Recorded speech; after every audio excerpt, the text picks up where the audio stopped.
20분이나 지났네요. 그래가지고 여러분들하고 강의 시간 20분이 지나가지고요.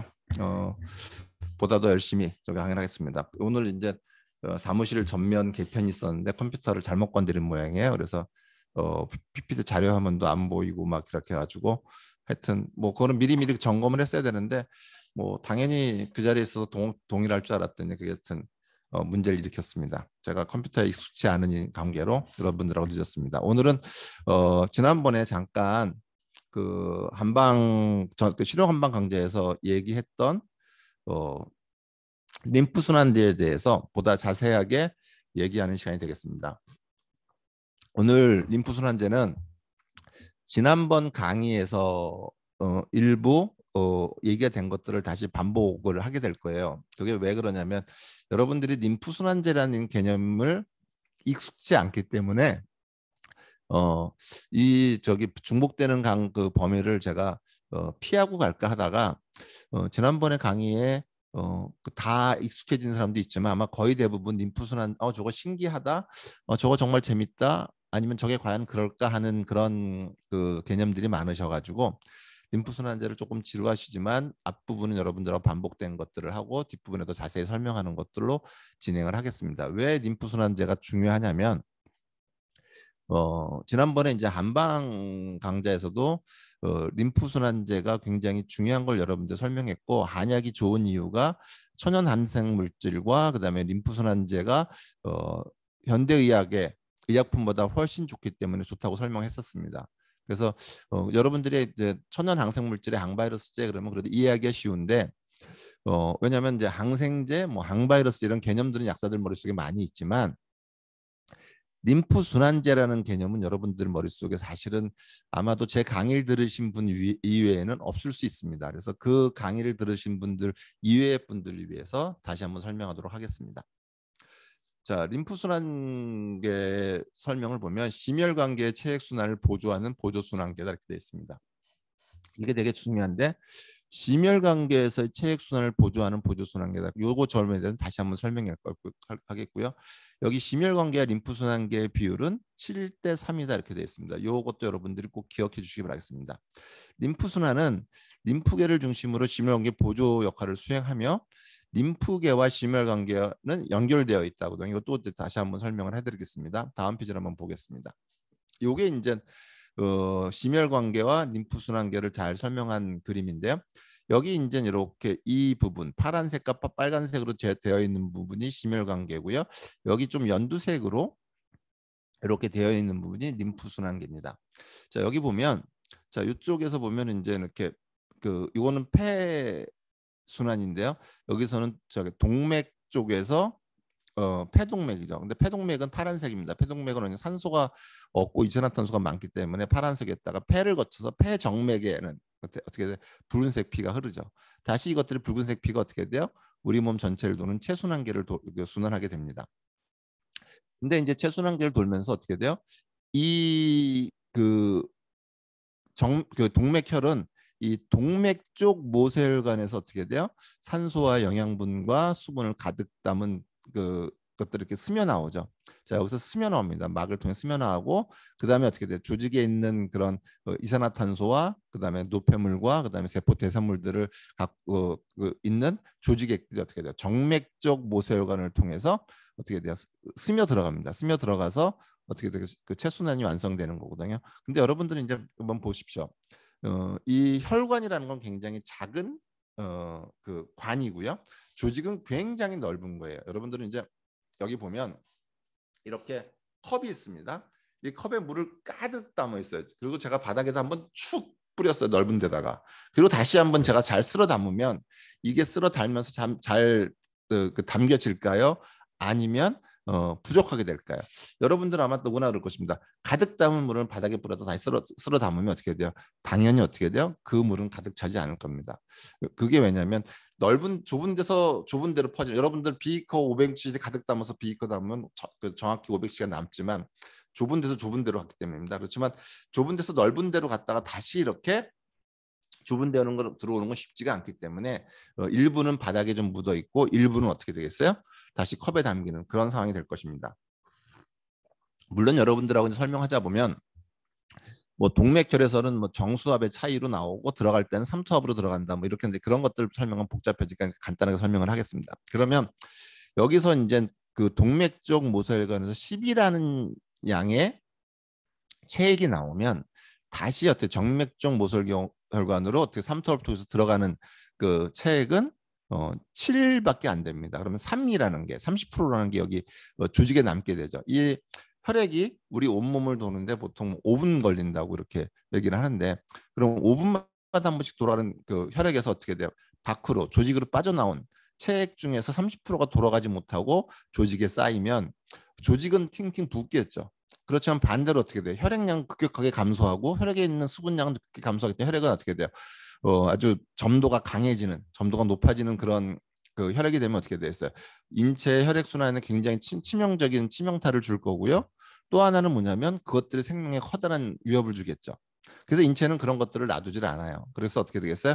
이 조직에 쌓여 있는 30%의 그 체액들을 어떻게 돼요? 이 모세림프관으로 모아서 어떻게 돼요? 여기 어떻게 돼요? 판막을 통해서 림프절을 통해서 어떻게 림프전에서 조직에 있는 그런 뭐 바이러스나 세균 또 세포 찌꺼기, 세균 찌꺼기 이런 것들을 걸르고 깨끗한 림프액을 어떻게 다시 대정맥으로 이렇게 들어가는 것이 요 부분이 림프계라는 것입니다. 여러분들 자 요게 림프계인 거죠. 어떻게 돼요? 조직에 쌓여 있는 30%의 남은 체액들을 어떻게 돼요? 이 모세림프관을 모아서 림프관을 통해서 림프절을 통과해서 세균이나 바이러스나 아니면 세포 찌꺼기들을 다 걸른 다음에 깨끗한 림프액들을 어떻게 대정맥에 집어넣는 것입니다. 그래서 대정맥에 집어넣으면 어떻게 다시 혈액에 있는 그 혈액에 다시 그 뭐냐면 이런 것들을 수분을 공급해서 어떻게 돼요? 다시 정상적인 혈액이 되도록 하는 겁니다. 자, 다시 한번 내려가겠습니다. 요거는 어떻게 돼요? 모세 림프관과 그 다음에 어떻게 돼요? 모세혈관이 이렇게 섞여 있는 모습입니다. 그래서 섞여서 이렇게 있는 거고요. 여기 이제 뭐냐면 그 여러분들이 혹시 뭐냐면 이제 이게 이제 정맥이고 여기 이제 동맥이겠죠.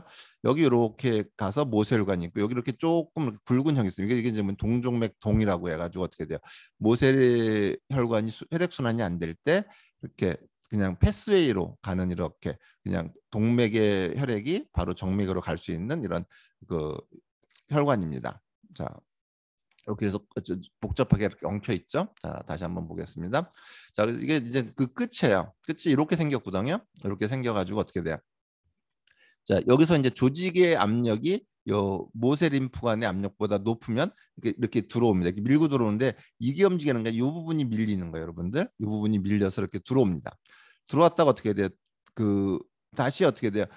모세림프관 안의 압력이 조직의 압력보다 강해질 때는 어떻게 돼요? 다시 흘러나가는 것이 아니라 이렇게 막힙니다. 그래서 이 구멍을 통해서 조직액이 들어옵니다. 이 구멍이라는 게 되게 중요한데 다시 한번 설명하자면 이렇게 돼서 이 부분이 늘어나는 거죠. 그래서 압력이 높으면 이렇게 밀고 들어갔다가 또 압력이 이쪽이 조직의 압력이 낮아지면 이렇게 닫히는 겁니다. 여러분들이 이런 일들이 어떻게 생기냐면 여러분들이 근육을 어떻게 그 팔을 어떻게 힘을 꽉 주면 이게 이제 이렇게 저도 이제 근육이 없어서 안 느끼는데 근육이 많은 사람이 이렇게 두꺼워지죠. 이렇게 그 근섬유가 어떻게 돼? 이렇게 있다가 이렇게 2배로 늘어나게 됩니다. 두께가. 그러면 어떻게 돼? 팔이 안에가 근육이 두꺼워지니까 어떻게 돼요? 압력이 생깁니다. 압력이 생기면 어떻게 돼? 조직의 압력이 늘어나니까 어떻게 돼? 그때는 들어가죠. 들어가고 어떻게 돼? 힘을 풀면 어떻게 되겠어요? 힘을 풀면 압력이 줄어드니까 나가지 못하고 이렇게 안에 갇히는 거예요. 자, 이게 이제 구멍입니다, 여러분들. 아까 제가 뭐라 그랬죠? 모세혈관에서 혈관에서는 어떻게 돼요? 스며 나온다 그랬죠. 자, 여러분들 이제 자 생각해 봅시다. 모세혈관은요 막으로 돼 있어요. 그래서 심혈관계는 막으로 연결된 폐쇄혈관계예요. 그래가지고 어떻게 돼? 폐쇄순환계인데 여러분들이 이 막은 자 여러분들이 아까 그 림프관에는 구멍으로 돼 있다 그랬잖아요.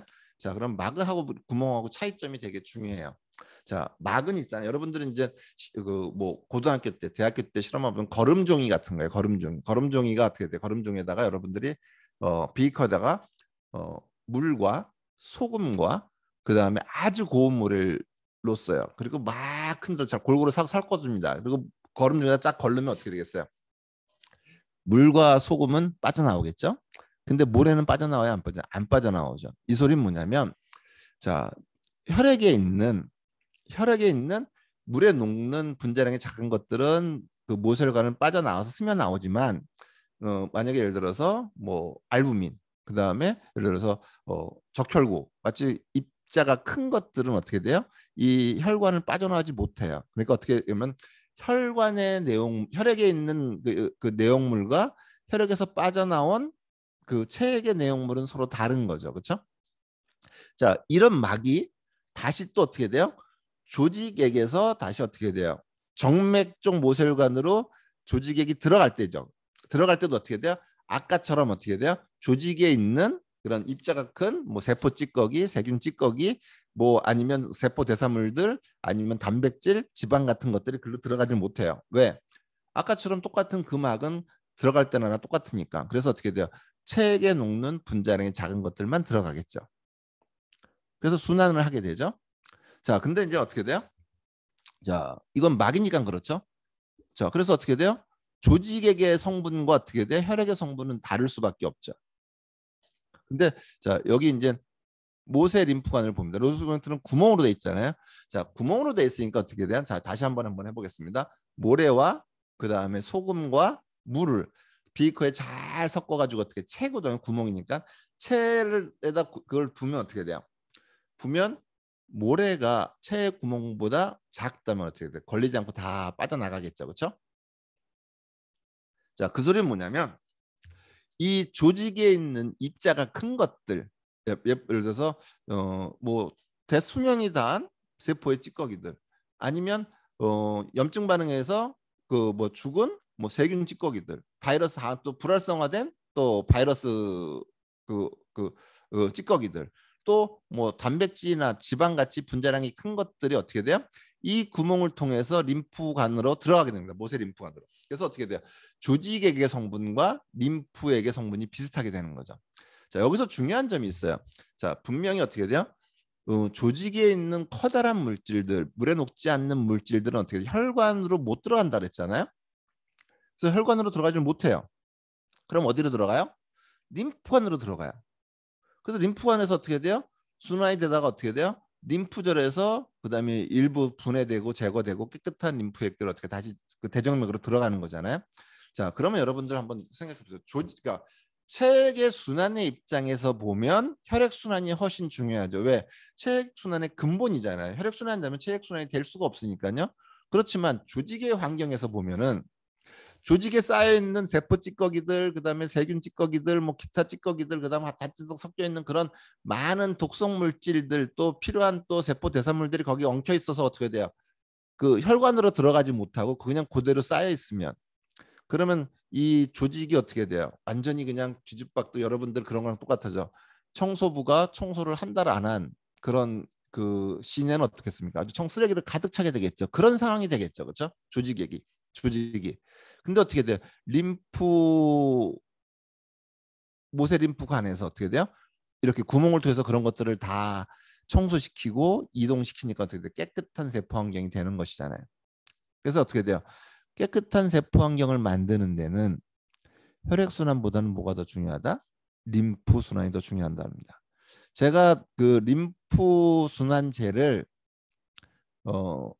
치유의 도구에 가장 중요한 그 항바이러스제와 림프순환제를 선정한 이유는 바로 그런 거예요. 세포의 환경을 세포가 원하는 가장 좋은 환경으로 만드는 데 있어서 혈액순환보다는 림프순환이 훨씬 더 중요하기 때문에 림프순환제를 제가 더 저기 치유의 도구로 썼고요. 여러분들의 한방강제에서도 어떻게 돼요? 림프순환제들, 지난번에 해표약들 했던 그런 것들의 활용이 너무너무 좋다는 거죠. 자, 그래서 어떻게 돼요? 여러분들이 자, 일단 모세림프관은 구멍으로 돼 있다. 그렇기 때문에 많은 그 분자량이 큰 것들, 단백질들, 지방들, 세포 찌꺼기 그런 것들을 걸러서 어떻게 돼요? 그 안에서 림프관을 통해 이동시킬 수 있고, 그것이 다시 한번 자, 림프절 한번 구경해 보겠습니다. 이렇게 생긴 림프절에 걸립니다. 그래서 찌꺼기들이 걸려서 여기서 어떻게 돼요? 일부는 어떻게 돼요? 분해돼서 없어지고요. 또 여기서 통과되는 것들이 통과되겠어요. 그래서 이것들이 여기서 어떻게 돼요? 근데 여기서 바이러스나 아니면 세균들이 만약에 활동을 하게 되면 어떻게 했어요? 여기가 부패하게 되겠죠. 그러면 여기가 염증이 생기죠. 여러분들이 어떻게 돼요? 손에 상처 있거나 발가락에 상처 있는데 뭐 가래도 돋는다 그러잖아요. 그래서 사타구니에 뭐 이렇게 그 아파가지고 이렇게 있거나 겨드랑이 아파서 쩔쩔매는 거예요. 이렇게 림프절에 염증이 생긴 거잖아요. 자, 그래서 어떻게 이 림프절은 어떻게 돼요? 그래서 그런 그 바이러스나 세균들을 잘 없앨 수 있도록 어떻게 돼요? 림프구라는 면역 세포를 만들어서 어떻게 돼요? 그런 바이러스나 세균들을 잡아버리죠. 그래서 어떻게 돼요? 이 림프 순환이 잘 되면 림프존의 기능도 활성화되겠고 림프구의 생성이 또 원활해지니까 어떻게 돼요? 림프 순환은 결국 어떻게 돼요? 면역 기능을 향상시키죠. 자, 긴 설명이 됐는데요. 자, 그렇게 되고요. 여기 보면 어떻게 돼요? 림프관들은 어떻게 손끝, 발끝, 머리끝에서 대정맥으로 이렇게 진행이 되고 있죠. 여기 어떻게 돼요? 쇄골에서 만나서 같이 이렇게 들어갑니다. 그래서 쇄골 쪽까지는 어떻게 돼요? 이렇게 밖으로 흐르고 안에는 안으로 흐르다가 여기서 모여서 대정맥으로 들어가게 됩니다. 자, 그래서 어떻게 돼요? 림프계는 어떻게 돼요? 시작이 있고 끝이 있는 거죠. 여기 처음에 그림에도 보면 자, 혈액순환계는 어떻게 돼요? 그 뭐 대동맥, 그다음에 여기 동맥, 그다음에 모세혈관, 그다음에 정맥, 대정맥으로 통해서 어떻게 돼? 심장에 그래서 그런 폐쇄순환계에서 계속 끊임없이 돌아가지만 림프순환계는 어떻게 돼? 시작이 있고 그다음에 대정맥에서 끝나는 끝이 있는 거죠. 자, 그래서 이렇게 여기도 보면은 끝 시작이 있고 끝이 있는데 이 림프관과 정맥은 가는 방향도 거의 비슷하고요. 그 다음에 있는 부위도 되게 비슷해요. 그래서 여러분들이 림프관을 보면 이제 여러분들이 힘을 꽉 주면 뭐 이제 저같이 있는 사람들은 근육이 별로 없어 잘 나오지 않는데 이제 젊은 친구들 힘을 꽉 주면 어떻게 돼요? 혈관들이 부룩부룩 이렇게 불 커져 나오잖아요. 그 바로 어떻게 돼요? 피부 밑에 바로 어떻게 돼요? 정맥이 있잖아요. 정맥이 있듯이 어떻게 돼요? 림프관도 그 부위를 잘 흐릅니다. 물론 림프관 중에 심부 림프관에서 저 깊은 속에서 흐르는 것도 있지만 거의 대부분들은 첨부 림프관에서 피부 밖으로 바로 밑에서 흘러가요. 그래서 여러분들 피부를 이렇게 문질러만 줘도 어떻게 돼? 림프 순환은 촉진되고요. 정맥 순환도 촉진됩니다. 그래서 제가 이걸 이용해서 어떻게 돼요? 힐링팜 테라피라고 해서 림프 순환하는 시키는 도구도 만들고 림프 순환하는 마사지법도 개발했었습니다. 그래서 여러분들하고도 기회가 있으면 한번 설명할 수 있는 기회가 주어지면 좋을 것 같습니다. 자, 이제 림프 순환의 어떤 동력인 거예요. 동력은 아까 여기서 봤으면 내가 제가 아까 그 판막이라고 했잖아요. 판막들이 이렇게 있습니다. 그래서 팔다리 쪽에는 더 길게 있겠죠. 더 많이 있을 겁니다. 이걸 자, 여러분들이 이 판막을 자, 처음 본 게 아니죠. 그렇죠? 여러분들이 어디서 봤어요? 대정맥에서 봤어요. 대정맥에서 판막이 있었어요. 그래서 대정맥의 판막의 원리는 뭐냐면 우리가 서 있을 때 혈관이 어떻게 돼? 밑으로 다시 내려가는 그 중력에서 밑으로 내려가는 그 정맥혈의 혈액의 역류를 막아준다고 설명이 돼 있어요. 근데 그거는 판막의 존재 이유를 설명하는데 20%밖에 안 돼요. 80%의 더 큰 걸 까먹었어요. 여러분들이 이제 공부를 하다 보면 대부분 이제 쓴 책 중에 그런 책들이 아마 여러분 보신 적이 있겠어요. 그 심장과 같은 조그만 모타가 우리 그 아주 모세혈관까지 아주 가는 혈관까지 하는 그 길고 좁고 좁은 혈관의 혈액을 돌리는 거는 물리적으로 불가능하다고 되어 있습니다. 그래서 이것이 생명의 신비라고 그래요. 근데 저는 그분 말을 처음에 들었을 때 야, 그거 정말 그렇겠구나 했는데 지금 얘기 생각해 보니까 그분이 뭐냐면 이 판막의 원리를 몰라서 그런 거예요. 이 판막은 단순하게 그 혈액의 역류를 막거나 림프액의 역류를 막는 것은 그건 아까 20%밖에 안 돼요. 80%는 뭐냐? 정말 중요한 건 뭐냐면 정맥혈의 이동과 림프액의 이동을 돕는 제2의 심장이라는 거예요. 어떻게 되냐면 자, 이렇게 이제 원래 이제 판막들이 이렇게 정상적으로 이제 이렇게 흐르는 것이 이런 일은 거의 없었습니다. 뭐 여러분들이 누워가지고 팔다리를 이렇게 벽에다 기대고 올리면 이렇게 손발이 부었을 때 이런 식으로 가겠지만 그냥 우리가 평상시에는 이런 일은 거의 없습니다. 자, 근데 뭐 이렇게 돼 있다고 생각을 해서 이제 어떻게 돼? 우리가 주먹에 힘을 꽉 주죠. 근육에 힘을 꽉 주면 어떻게 돼? 근육량이 늘어나니까 어떻게 돼요? 이 림프관을 누르겠죠. 또 정맥도 누르겠죠. 누르니까 어떻게 돼요? 여기가 이렇게 부피가 줄으려면 여기에 있던 체액들이 어딘가로 빠져나가야 되는데 자, 원위부 심장에서 먼 쪽으로는 이게 닫히니까 나갈 수가 없어요. 그러니까 어디로 나가요? 근위부 심장에서 가까운 쪽으로 체액이 진행을 하겠죠. 그렇죠? 진행을 하면 이렇게 됩니다. 두 번째는 어떻게 돼요? 더 힘을 주면 어떻게 돼요? 더 많이 이게 조여지니까 더 많이 어떻게 돼요? 이쪽으로 근입으로 어떻게 돼요? 림프액이나 아니면 그러니까 림프관에서는 림프액이 정맥에서는 정맥혈이 근입으로 심장 쪽으로 가겠죠. 그렇다 어떻게 돼? 우리가 힘을 딱 풀어요. 그쪽 근육을 힘을 줄 수만 계속 줄 수 있는 게 아니라 힘을 풀면 어떻게 돼요? 누르고 있던 근육이 어떻게 다시 누르지 않게 되니까 어떻게 돼요? 이 림프관이나 정맥이 어떻게 돼요? 다시 원상복귀 되려고 하겠죠. 원상복귀 될 때 어떻게 돼요? 이 줄어든 림프액이나 그냥 여기서 림프관으로 하죠. 그냥 림프액이 어떻게 돼요? 다시 채워져야지만 이것들이 부풀어 올 수 있잖아요. 그렇죠? 이것들은 복원하려고 하는데 그때 어떻게 돼요? 자, 이 근위부에서는 다치니까 못 나오고 어떻게 돼요? 원위부, 심장 쪽에서 먼 쪽에 있는 림프액들이 다시 한 칸을 이동해서 일로 오겠죠. 그렇죠? 자, 이게 뭐냐면 자, 그렇게 해서 다시 힘을 주면 어떻게 돼요? 줄어들고 다시 이쪽으로 옮기고 그다음에 힘을 빼면 어떻게 다시 밑에서 올라오는 거죠. 자, 요 그러니까 림프라 있는 판막의 한 단위가 어떻게 돼요? 작은 심장이죠, 여러분들. 자, 근데 여러분들 자 보십시오. 이 작은 심장이 하나만 있으면 별로 힘이 이렇게 별로 많지 않아요. 그렇지만 여러분들이 자, 이것이 하나가 아니고 자, 여러 개가 병렬로 연결돼서는 별로 안 돼. 직렬 연결돼 있잖아. 아까도 보면 이렇게 판막들이 쭉 이렇게 있죠. 근데 그것들이 어떻게 돼요? 팔 다리에 어떻게 돼요? 긴 어떻게 돼요? 림프관에 되게 촘촘히 있다면 어떻게 돼요? 그것들이 어떻게 돼요? 한 번씩 움직일 때마다 직렬 연결되기 때문에 굉장히 강력한 그 림프액의 순환을 가져오죠. 그것도 혈액 순환도 갖고 오죠. 지난번에 제가 이 림프 순환을 설명할 때 그 얘기를 했잖아요. 혈압이 높은 사람이 있는데 그 사람은 운동을 하니까 어떻게 돼요? 맥박수가 80에서 130이 됐는데 위에 혈압이 130, 160에서 180, 밑에 혈압이 한 105 정도 나갔는데 그 사람이 어떻게 돼요?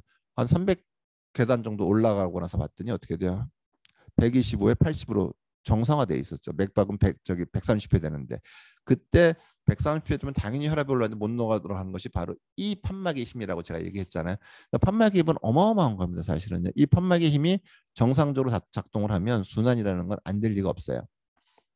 그래서 여러분들이 이 림프의 이동 원리를 그러면 여기 림프의 이동 원리가 나왔죠. 뭐죠? 운동이죠. 운동. 그래서 여러분들이 운동을 하면 림프 순환이 잘 돼요. 그러면 어떻게 돼요? 자, 조직에 있는 찌꺼기들도 잘 제거가 돼요. 그래서 림프 마사지라고 하는데 림프 마사지를 하시는 분들은 어떻게 리프 순환이 어떻게 디톡스라 그래요. 피부 쪽 세포 쪽에 있는 그런 독성 물질들이 어떻게 림프 순환을 통해서 어떻게 돼요? 제거되니까 간에 가거나 신장으로 가서 제거가 되니까 어떻게 이거를 어떻게 돼? 디톡스라고 합니다. 그래서 디톡스는 두 가지가 있는데 이담건이제이한 디톡스 그거는 간에 쌓인 독성 물질을 담즙으로 내보내는 거고 몸 구석구에 쌓여 있는 이 노폐물들은 어디로 가요? 저기 림프 순환을 통해서 어떻게 돼요? 간이나 신장에 모이는 거죠. 그래서 요것들이 그런 역할을 하는 주 역할이고 주 동력은 어떻게 돼? 뭐다? 운동이다 그러죠. 여러분들 그러면 정맥혈액 순환도 모세혈관을 지나서 정맥으로 오면 혈압이 제로랍니다. 제로. 그래야 어떻게 삼투압으로 들어올 수가 있는 거잖아요. 제로인데 그때부터는 정맥의 이동 순환도 뭐다? 바로 이 판막의 원리랑 똑같습니다. 자, 이제 여러분들이 요거는 지난번에 봤었는데 이거는 이제 여러분들 근섬유고요. 근섬유에 어떻게 돼요? 감각 신경 섬유가 이렇게 스프링처럼 감겨 있는 겁니다.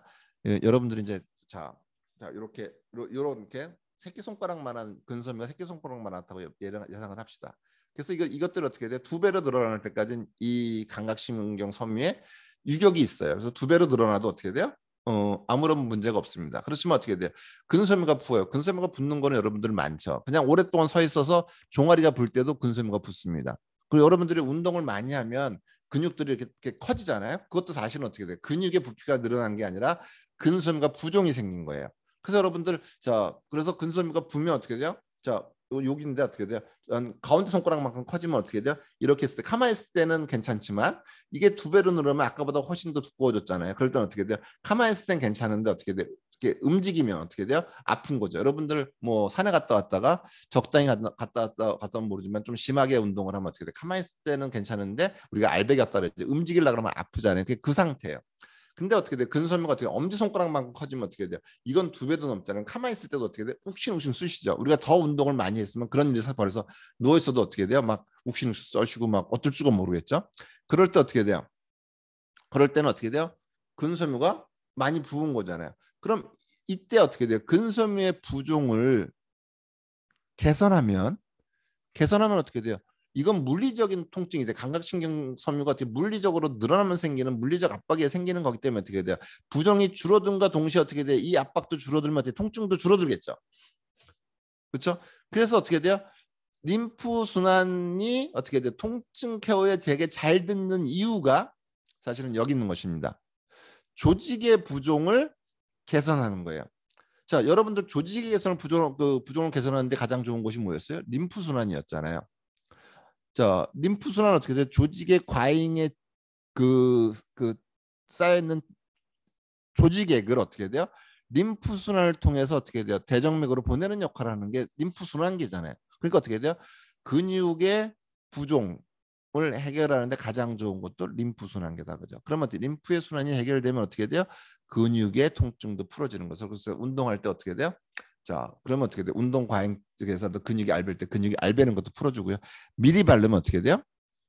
미리 바르면 더 좋죠.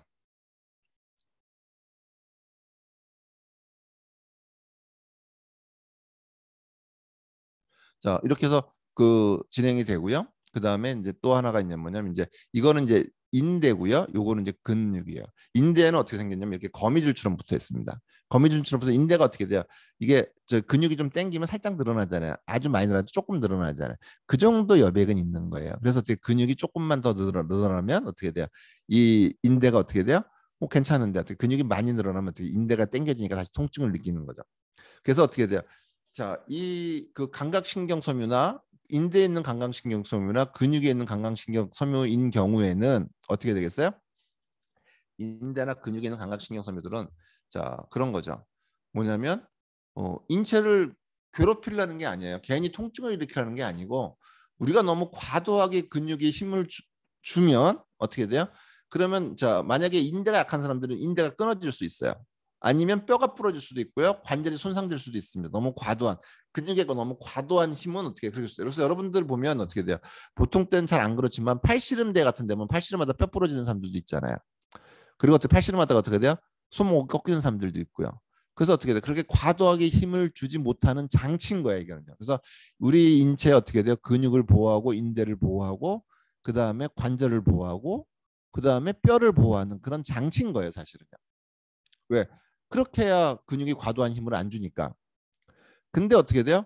인대가 어떻게 부종이 생깁니다. 인대가 언제 부종이 생기나? 이게 인대가 뭐냐면 염증이 있으면 부종이 생깁니다. 그래서 여러분들이 이 부종을 확인하려면 어디가 좀 여러분들은 이제 무릎 아파서 그냥 쩔뚝쩔뚝 막 걸으시는 분들 보면 무릎 안쪽에 인대를 만져보면요 이렇게 한 주먹 됩니다. 한 주먹 부어가지고요. 근데 여러분들 안 아픈 사람 만지면요 이 인대가 어느 정도 많아냐면 제가 보기에는 볼펜 두께 한 2개 정도밖에 되지 않아요. 그러니까 어떻게 돼? 볼펜 두께 두 개가 어떻게 돼요? 주먹만큼 늘어나면 어떻게 돼요? 이게 많이 이렇게 늘어날 거 아니에요. 자, 이 인대가 늘어나지 않아도 인대 표면적이 늘어나잖아요. 늘어나니까 이렇게 당기는 효과가 있죠. 그래서 어떻게 그게 아까처럼 적당히 당겨지면 어떻게 돼요? 가만히 있을 땐 괜찮은데 움직일 때 조금 더 늘어나니까 그때 아프거나 아니면 이게 더 많이 늘어나면 가만히 있어도 욱신욱신 아프게 되는 거죠. 이럴 때도 인대 부종을 해결하는 거는 뭐다? 림프 순환이다 그죠. 그래서 림프 순환을 통해서 인대 부종이 개선이 되면 어떻게 되겠어요? 그러면 이 통증들이 바로 어떻게 돼요? 이건 물리의 법칙이니까 화학적으로 반응해서 뭐 어디를 막아주고 이런 것이 아니라 어떻게 돼요? 그 양이 줄어드니까 어떻게 되겠어요? 바로 어떻게 되겠어요? 통증이 즉각적으로 줄어듭니다. 동시에 줄어드는 거예요. 또 하나는 뭐냐면 자 이런 염증들 또 그다음에 근육에서도 피로 물질들이 계속 어떻게 부종을 유발하거든요. 그때 어떻게 돼요? 이때 빠져나가는 체액 속에 어떻게 돼요? 근육에 있던 피로 물질이나 아니면 염증 물질 같이 빠져나가니까 어떻게 돼요? 다시 전처럼 부종이 오기가 쉽지가 않은 거죠. 물론 이제 거기에 바이러스들이 계속 있으면 또 다시 이제 시간이 지나면서 또 염증을 일으키겠지만 일단 빠져나가니까 어떻게 돼요? 바로 즉각적으로 다시 그만큼 붙지는 않습니다. 그래서 어떻게 돼요? 자, 이 림프 순환제에 의한 진통은 되게 빠르기도 하지만 어떻게 다시 그렇게까지 되려면 어떻게 더 그런 시간들이 필요하니까 진통제가 약효가 딱 떨어지는 순간 통증이 다시 시작하는 거랑은 차원이 다르게 오래 지속된다 그거죠.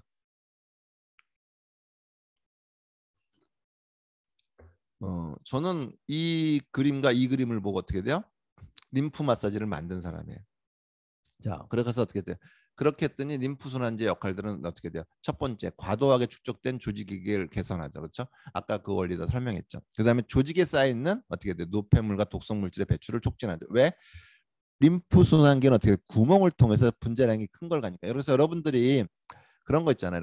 이렇게 예전에 뭐 어떻게 어릴 때 보면 어떻게 뭐 친구랑 싸우기도 하고 또 형제지간에 싸우다 보면 어떻게 얼굴이 막 멍들고 또 넘어지다 보면 또 멍든 데들이 있으면 어떻게 돼? 어머니들이 뭐냐면 계란 하나 주고서는 어떻게 비비면 어떻게 잘 비비면 그 멍의 독을 어떻게 돼요? 계란이 먹어서 어떻게 돼요? 계란은 골고 그다음에 그 멍은 풀린다 그러죠. 근데 그것이 그걸 돌린다 해서 멍이 풀리는 게 아니고 이렇게 돌리다 보면 아까 그랬죠. 근육이 누르는 것처럼 어떻게 돼요? 누르게 되죠. 그럼 어떻게 돼요? 그 피 안에 있던 어떻게 돼요? 그 적혈구에 그 팔 적혈구들이 어떻게 돼요? 자, 림프관으로 모세림프로 들어가서 그것들이 해결되는 거예요. 그러니까 어떻게 돼요? 피멍의 개선도 어떻게 돼? 뭐가 된다? 림프 순환으로 된다. 그렇죠? 여러분들 그래서 저희 보면 림프 순환제들을 어떻게 피멍이나 타박상이 어떻게 쓰면 어떻게 멍이 금방금방 개선되는 것들을 확인할 수 있습니다. 자, 그다음에 어떻게 돼? 조직에 필요한 영양분, 산소, 수분의 공급을 원활하게 하자. 자, 그러니까 어떻게 돼요? 자, 조직에 쌓여 있는 어떻게 돼요? 그 뭐야 조직액들을 개선하고요. 조직에 쌓여 있는 노폐물과 독성 물질을 배출해서 그러니까 조직의 환경을 깨끗하게 하죠. 거기에 조직에 필요한 영양분, 산소, 수분의 공급을 원활히 하면 어떻게 되겠어요? 거기 있는 세포들은 세포가 원하는 환경이 되니까 어떻게 돼요? 활동성이 되게 좋아지겠죠, 그렇죠? 자, 그래서 어떻게 돼요? 과도하게 축된 조직을 개선하니까 부종 개선이 되고 그다음에 혈액순환을 개선하고 혈압과 혈당을 안정화시키죠. 자, 여기서 혈압과 혈당을 안정화시키는 작업들 한번 보면 자, 뭐냐면 자, 여러분들 한번 볼까요? 자, 아까 자, 한번 조직을 한번 보죠. 조직에 보면 모세혈관하고 그다음에 모세림관이 막 얽혀 있잖아요. 그 상황에서 어떻게 돼요? 자, 부종이 생겼어요. 부종이 생기면 조직의 압력이 증가되죠. 그렇죠? 증가되면 어떻게 돼요? 자, 이 증가된 압력이 모세혈관을 압박하면 혈관이 어떻게 돼요? 모세혈관이 줄어들 겁니다. 그러면 어떻게 그 줄어든 혈관으로 어떻게 돼요? 자, 그 혈액이 순환하기가 좀 힘들어지면 어떻게 거기에 압력이 걸리게 되는 거죠. 압력이 걸리면 어떤 일이 벌어집니까? 혈압이 당연히 올라가겠죠. 그렇죠? 그래서 어떻게 돼요? 림프 순환을 지켜서 조직의 압력을 개선하면 어떻게 돼요? 모세혈관이 어떻게 돼요? 압박을 안 받으니까 어떻게 돼요? 자, 모세혈관이 조금 더 넓어지니까 어떻게 돼요? 혈액 순환하기가 쉽죠. 그렇죠? 그래서 어떻게 돼요? 부종이 어떻게 돼요? 혈압을 올리는 원리죠. 두 번째는 어때? 저혈압이죠. 저혈압은 어떻게 돼요? 혈액량이 부족한 경우 많이 생기잖아요. 그럴 때는 어떻게 돼요? 조직에 있는 과도한 체액들을 어떻게 빠르게 어떻게 돼요? 림프순환을 통해서 혈액으로 공급하면 어떻게 혈액량이 늘잖아요. 그러면 저혈압이 개선이 됩니다. 자, 혈당을 안정화시켜요. 자, 혈액에 당이 있는 게 혈당이잖아요. 혈당이 높다는 건 어떻게 돼요? 혈액에서 어떻게 조직으로 혈당이 못 나가는 거잖아요. 근데 어떻게 림프 순환을 시키면 어떻게 돼요? 혈액 순환도 같이 되죠, 그렇죠? 같이 되니까 어떻게 돼요? 혈액에 있는 당이 어떻게 돼요? 조직으로 잘 오죠. 그럼 세포에서 어떻게 돼요? 조직에서 세포에서 어떻게 돼요? 그 뭐냐면 당을 섭취하기 쉬워지잖아요, 그렇죠? 그러니까 어떻게 돼요? 혈액에 있는 당이 잘 조직으로 나온다는 소리는 혈당이 잘 떨어진다는 소리니까 혈당이 안정화되고요. 저혈당수는 어떻게 혈액 순환이 잘 되면 어떻게 돼요? 조직에 있던 그런 당들이 어떻게 돼요? 혈관으로 어떻게 잘 공급이 되니까 저혈당 시에도 어떻게 돼요? 혈당을 높이는. 그래서 여기서는 안정화예요. 여러분들 혈당을 낮추는 것이 아니라 낮아진 혈당은 올리고 높아진 혈당은 내려서 혈액을 안정화시키는 거고 일단 혈압도 어떻게 돼요? 안정화예요. 높은 혈압을 낮추기도 하지만 낮은 혈압을 올리는 그런 안정화. 여러분들 이렇게 안정화라는 말도 사실은 별로 들어본 적이 별로 없을 거예요. 현대의학에서 약물들은 어떻게 돼? 안정화라는 말은 거의 없고 고혈압 치료제냐 저혈압 치료제냐 이런 개념인 거고 혈당 강화제냐 이렇게 따지는 거죠. 그렇죠? 자, 그다음에 체온을 정상화시킵니다. 발열 시에는 어떻게 돼요? 자, 자, 여러분들 발열 시에는 자, 이걸 한번 주는데 아까 제가 그랬잖아요. 혈액의 정맥이 흐르는 부위와 그다음에 림프관이 흐르는 부위는 거의 비슷하다. 그럼 어떻게 돼요? 모세혈관이 있는 부위도 거의 비슷한데 자, 여러분들의 종이에 살짝 어떻게 돼요? 피부를 비면 어떻게 피는 안 나오고 하얀 진물만 나오죠. 따가우면서 이게 뭐냐면 모세 림프관이 터져가지고 어떻게 돼요? 그래서 어떻게 돼요? 그 그 모세의 림프관에 있던 림프액이 빠져나오는 거예요. 조금 더 배면 있잖아. 어떻게 돼요? 혈액이 나오죠. 그렇죠? 빨간 피가 나오죠. 이거는 뭐냐면 모세혈관이 끊어져 가지고 어떻게 혈액이 나오는 거잖아요. 혈액은 어떻게 돼요? 빨거니까 붉게 보이는 거죠. 그렇죠? 그러면 어떻게 돼? 이 얘기는 뭐냐면 피부 쪽 가까이까지 체액의 순환을 촉진하는 것이 뭐다? 혈액보다는 어떻게 더 가까운 것이 어떻게 돼요? 림프 순환이다. 그렇죠? 그럼 어떻게 림프 순환이 잘 되면 어떻게 돼요? 자, 우리가 발열 시에 어떻게 돼요? 자, 체액이 어떻게 돼? 그 뜨거워진 체액을 밖으로 식혀야 될 거잖아요. 이 식힐 때 역할을 어떻게 한다? 림프 순환이 더 촉진한다. 그래서 어떻게 돼요? 혈액 순환이 아니라 림프 순환이 어떻게 돼? 해열 작용을 더 많이 그 관장을 하죠. 그래서 어떻게 돼요? 여러분들이 지난번에 그 해표약들이 체온을 낮추는 원리도 바로 이거예요. 예? 림프 순환이 어떻게 돼요? 해열 작용을 하는 거죠. 그다음에 어떻게 돼요? 국소적으로 저체온인 분들, 손발이 차거나 아니면 배가 차거나 아랫부위가 찬 사람도 어떻게 돼요? 자, 림프 순환이 잘 되면 어떻게 돼요? 아까 세포에서 필요한 영양분, 산소, 수분은 자고 오고, 그다음에 어떻게 거기 필요한 노폐물을 제거하는 세포 활동이 왕성해지면 어떻게 세포에서의 에너지 대사도 왕성해지죠, 그렇죠? 일단 첫 번째는 어떻게 돼요? 자, 뜨거운 체액이 많이 오니까 그 자체로 어떻게 돼요? 그 부위에 체온이 올라갑니다. 첫 번째는. 두 번째는 어떻게 돼요? 그렇게 해서 어떻게 돼요? 세포 에너지 대사가 저기 활성화되면 어떻게 돼요?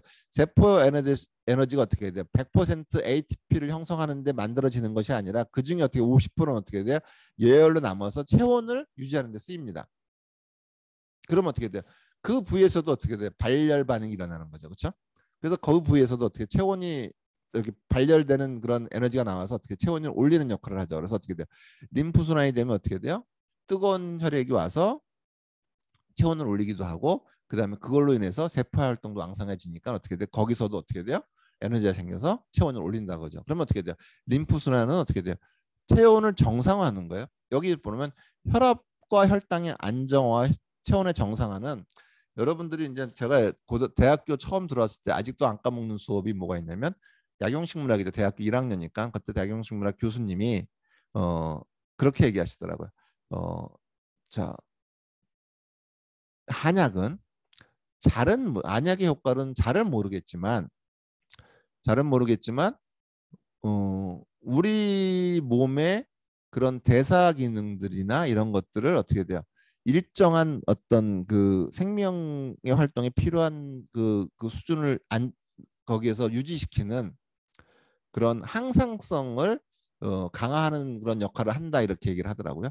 근데 인체의 어떤 그런 그 활동을 정상적으로 유지할 수 있는 제일 대표적인 게 혈압, 혈당, 체온이잖아요. 그렇죠? 여기에 물론 pH도 있어요. 자, 그러니까 혈압, 혈당, 체온이 정상화시킨다는 건 어떻게 돼요? 이것이 우리의 인체의 항상성을 유지하는 데 굉장히 중요한 역할을 한다 그런 거죠. 자, 비만 해결에도 도움이 된다. 아까 그랬잖아요. 자, 지방은 덩어리가 커서요. 혈관으로 바로 못 들어가요. 조직에서. 어디를 통해서? 림프관을 통해서, 림프 순환을 통해서 조직에 있는 쌓여있던 지방들이 어떻게 돼요? 림프관을 통해서, 그 다음에 혈관을 통해서 간에서 대사되는 거죠. 그렇죠? 그래서 어떻게 돼요? 비만 개선에도 도움이 됩니다. 그래서 비만한 부위들은 대개 보면 림프 순환이 안 되는 분들이에요. 자, 두 번째는 통증에 쌓이는 노폐물 독성물질 배출 촉진했거든. 염증과 통증을 개선하자. 아까 통증을 개선하는 원리는 했었고, 아까 때 염증 물질들이 림프 순환을 통해서 빨리 빠져나니까 염증의 크기도 줄어드는 거죠. 피멍을 개선하죠. 그래서 림프 순환이 되면 어떻게 피멍들이 빨리 개선이 돼요. 자, 그다음에 색소 침착증도 개선이 돼요. 색소를 그래서 어떻게 돼요? 멜라닌 색소가 가득해서 김이나 아니면 검버섯이나 아니면 또 다른 것들이 있겠죠. 색소 침착증들이 개선되는 것들이 있죠. 그렇죠? 자, 그다음에 자, 조직에 필요한 영양분, 산소, 수분의 공급을 원활히 하니까 어떻게 돼요? 영의 불균형을 개선해서 세포 기능을 활성화하죠. 여러분들 생각해 보세요. 일단 첫 번째는 절대적으로 부족할 때도 어떻게 돼요? 자, 이 체액 순환이 원활해지면 어떻게 돼? 빈도수가 늘어나죠. 그렇죠? 그렇잖아요. 한 예를 들어서 절반밖에 만약에 필요한 그, 그 물질이 절반밖에 없어. 근데 이 체액 순환이 2배면 어떻게 되겠어요? 2배면 어떻게 되겠어요? 그것들의 빈도수가 증가하니까 어떻게 별로 부족증을 못 느끼죠. 그리고 어떻게 돼요? 그것이 충분히 있어도 어떻게 돼요? 만약에 체액 순환이 안 되면 어떻게 되겠어요? 체액 순환이 안 되면 한쪽에는 되게 많고 한쪽에는 부족한 이런 현상들이 일어나잖아요. 당뇨 같은 것들이 사실은 그런 거죠. 그분들이 어떻게 돼요? 자, 혈액 속에는 혈당이 많은데 어떻게 순환이 안 되니까 어떻게 돼요? 혈액에서 조직에 못 가니까 조직에는 세포에는 부족한 거죠. 대표적인 게 당뇨네요.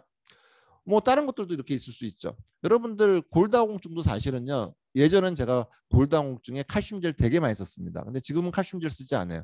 골다공증 환자를 봤더니 우리 온몸에 염증들이 많고 그것들을 긁어봤더니 우둘두툴한 칼슘들이 어떻게 돼요? 근육이나 어떻게 돼요? 다른 부위에 많이 있더라고요. 그죠? 그래서 어떻게 돼요? 림프순환만 정상적으로 돌려줘도 어떻게 돼요? 골밀도가 증가하고 정상화됩니다. 그래서 여러분들 이제 뭐냐면 이 예는 어떤 예가 있었냐면 여러분들이 그 여기 아마 들어오셨는지 안 들어오실지 모르겠지만 경산에서 약국하시는 약사님 동생인데 뭐냐면 근위 영양증으로 18년 동안 누워 있었어요. 그러니까 어떻게 돼요? 여러분들 움직이지 않으면 골밀도가 떨어지잖아요. 그 18년 동안 누워 있고 의식만 했으니까 어떻게 돼요? 운동은 전혀 못했을 거잖아요. 근데 그 친구인데 그 신촌에 있는 세브란스 병원에서 정기 검진을 가는데 그때 앰뷸런스를 타고는 안 갔을 것 같아요. 누워 있지 않고 하여튼 뭐 승용차를 타거나 앉아 있었을 것 같아요. 제가 볼 때는. 근데 하여튼 간에 뭘 타고 갔는지 확실히 모르지만 내릴 때 그냥 자기 체중의 압박으로 저 골반이 부러졌어요. 여러분들 그 뭐냐면 얼마나 그 골다공증이 심하면 자기 체중에 못 이겨서 압박골절이 생기겠어요. 근데 그분이 제가 그때 그 림프순환제 제가 개발한 거를 보통의 용량이 하루에 아침 저녁으로 한 포씩 먹는데 어, 이때는 어떻게 돼요? 세 포씩 하루 3번 먹으라 그랬어요. 그리고 나서 50일 있다가 퇴원한다는 거예요. 여러분들 말도 안 되는 거잖아요. 압박골절로 그게 골절이 될 정도의 그 정도의 골다공증인데 그것이 붓는다는 게 가능하겠습니까? 사실은요. 그렇잖아요. 그래가지고 압박골절이 붙었대요. 70% 붙어서 퇴원한다 그러더라고요. 여러분들 그게 되면 어떻게 했어요? 노인들 어떻게 돼요? 겨울철 되면 눈길에 미끄러져서 골반뼈가 어떻게 돼요? 부러져가지고 어떻게 돼요? 그거 뭐 수술도 못 하니까 누워만 있다가 어떻게 돼요? 보통 6개월에서 1년 사이에 어떻게 돼요? 돌아가시는 분들 되게 많잖아요. 이분들이 붙어요, 뼈가. 제가 해보니까 한 달에서 2달이면 붙더라고요. 그래서 그분들의 골절을 회복시킬 수 있죠. 그러면 정상인들의 골절은 얼마나 빨리 회복되겠습니까? 그렇죠? 말해 못하죠. 말할 필요가 없는 거죠. 자, 근육은 강화 안 될까요? 왜 림프순환이 잘 되는데요? 근육이 강화되겠죠. 왜 피로 물질의 배출을 빠르게 하고 그 근육에서 필요한 영양분 산소들을 공급하니까 근육이 강화되죠. 호르몬 대사도 정상화가 되죠. 림프순환이 잘 되니까 호르몬 대사 물질의 순환도 빨라지죠. 그렇죠? 자, 흉터여번과 흉터 개선이 되면 그 흉터가 생기면 어떻게 돼요? 거기에 림프관들이 다 끊어지죠. 그러니까 어떻게 림프 순환이 장애가 되고 또 그러니까 거기에 어떻게 돼요? 새 세포의 재생이 잘 안 돼요. 그러니까 어떻게 정상적으로 되지 않으니까 그 흉터가 되고 그다음에 흉터가 더 오래되는 거죠. 흉터가 오래되면 또 거기 또 바이러스가 쌓여서 계속적으로 지속하게 만듭니다. 그럼 어떻게 돼요? 아까 세포역이니까 이 세포라는 건 전신의 세포잖아요. 그럼 어떻게 돼요? 간 세포는 안 좋아질까요? 췌장 세포는 안 좋아질까요? 심장 세포는 안 좋아질까요? 그러면 신장 세포는 안 좋아질까요? 폐 세포는 안 좋아질까요? 기관지 세포는 안 좋아질까요?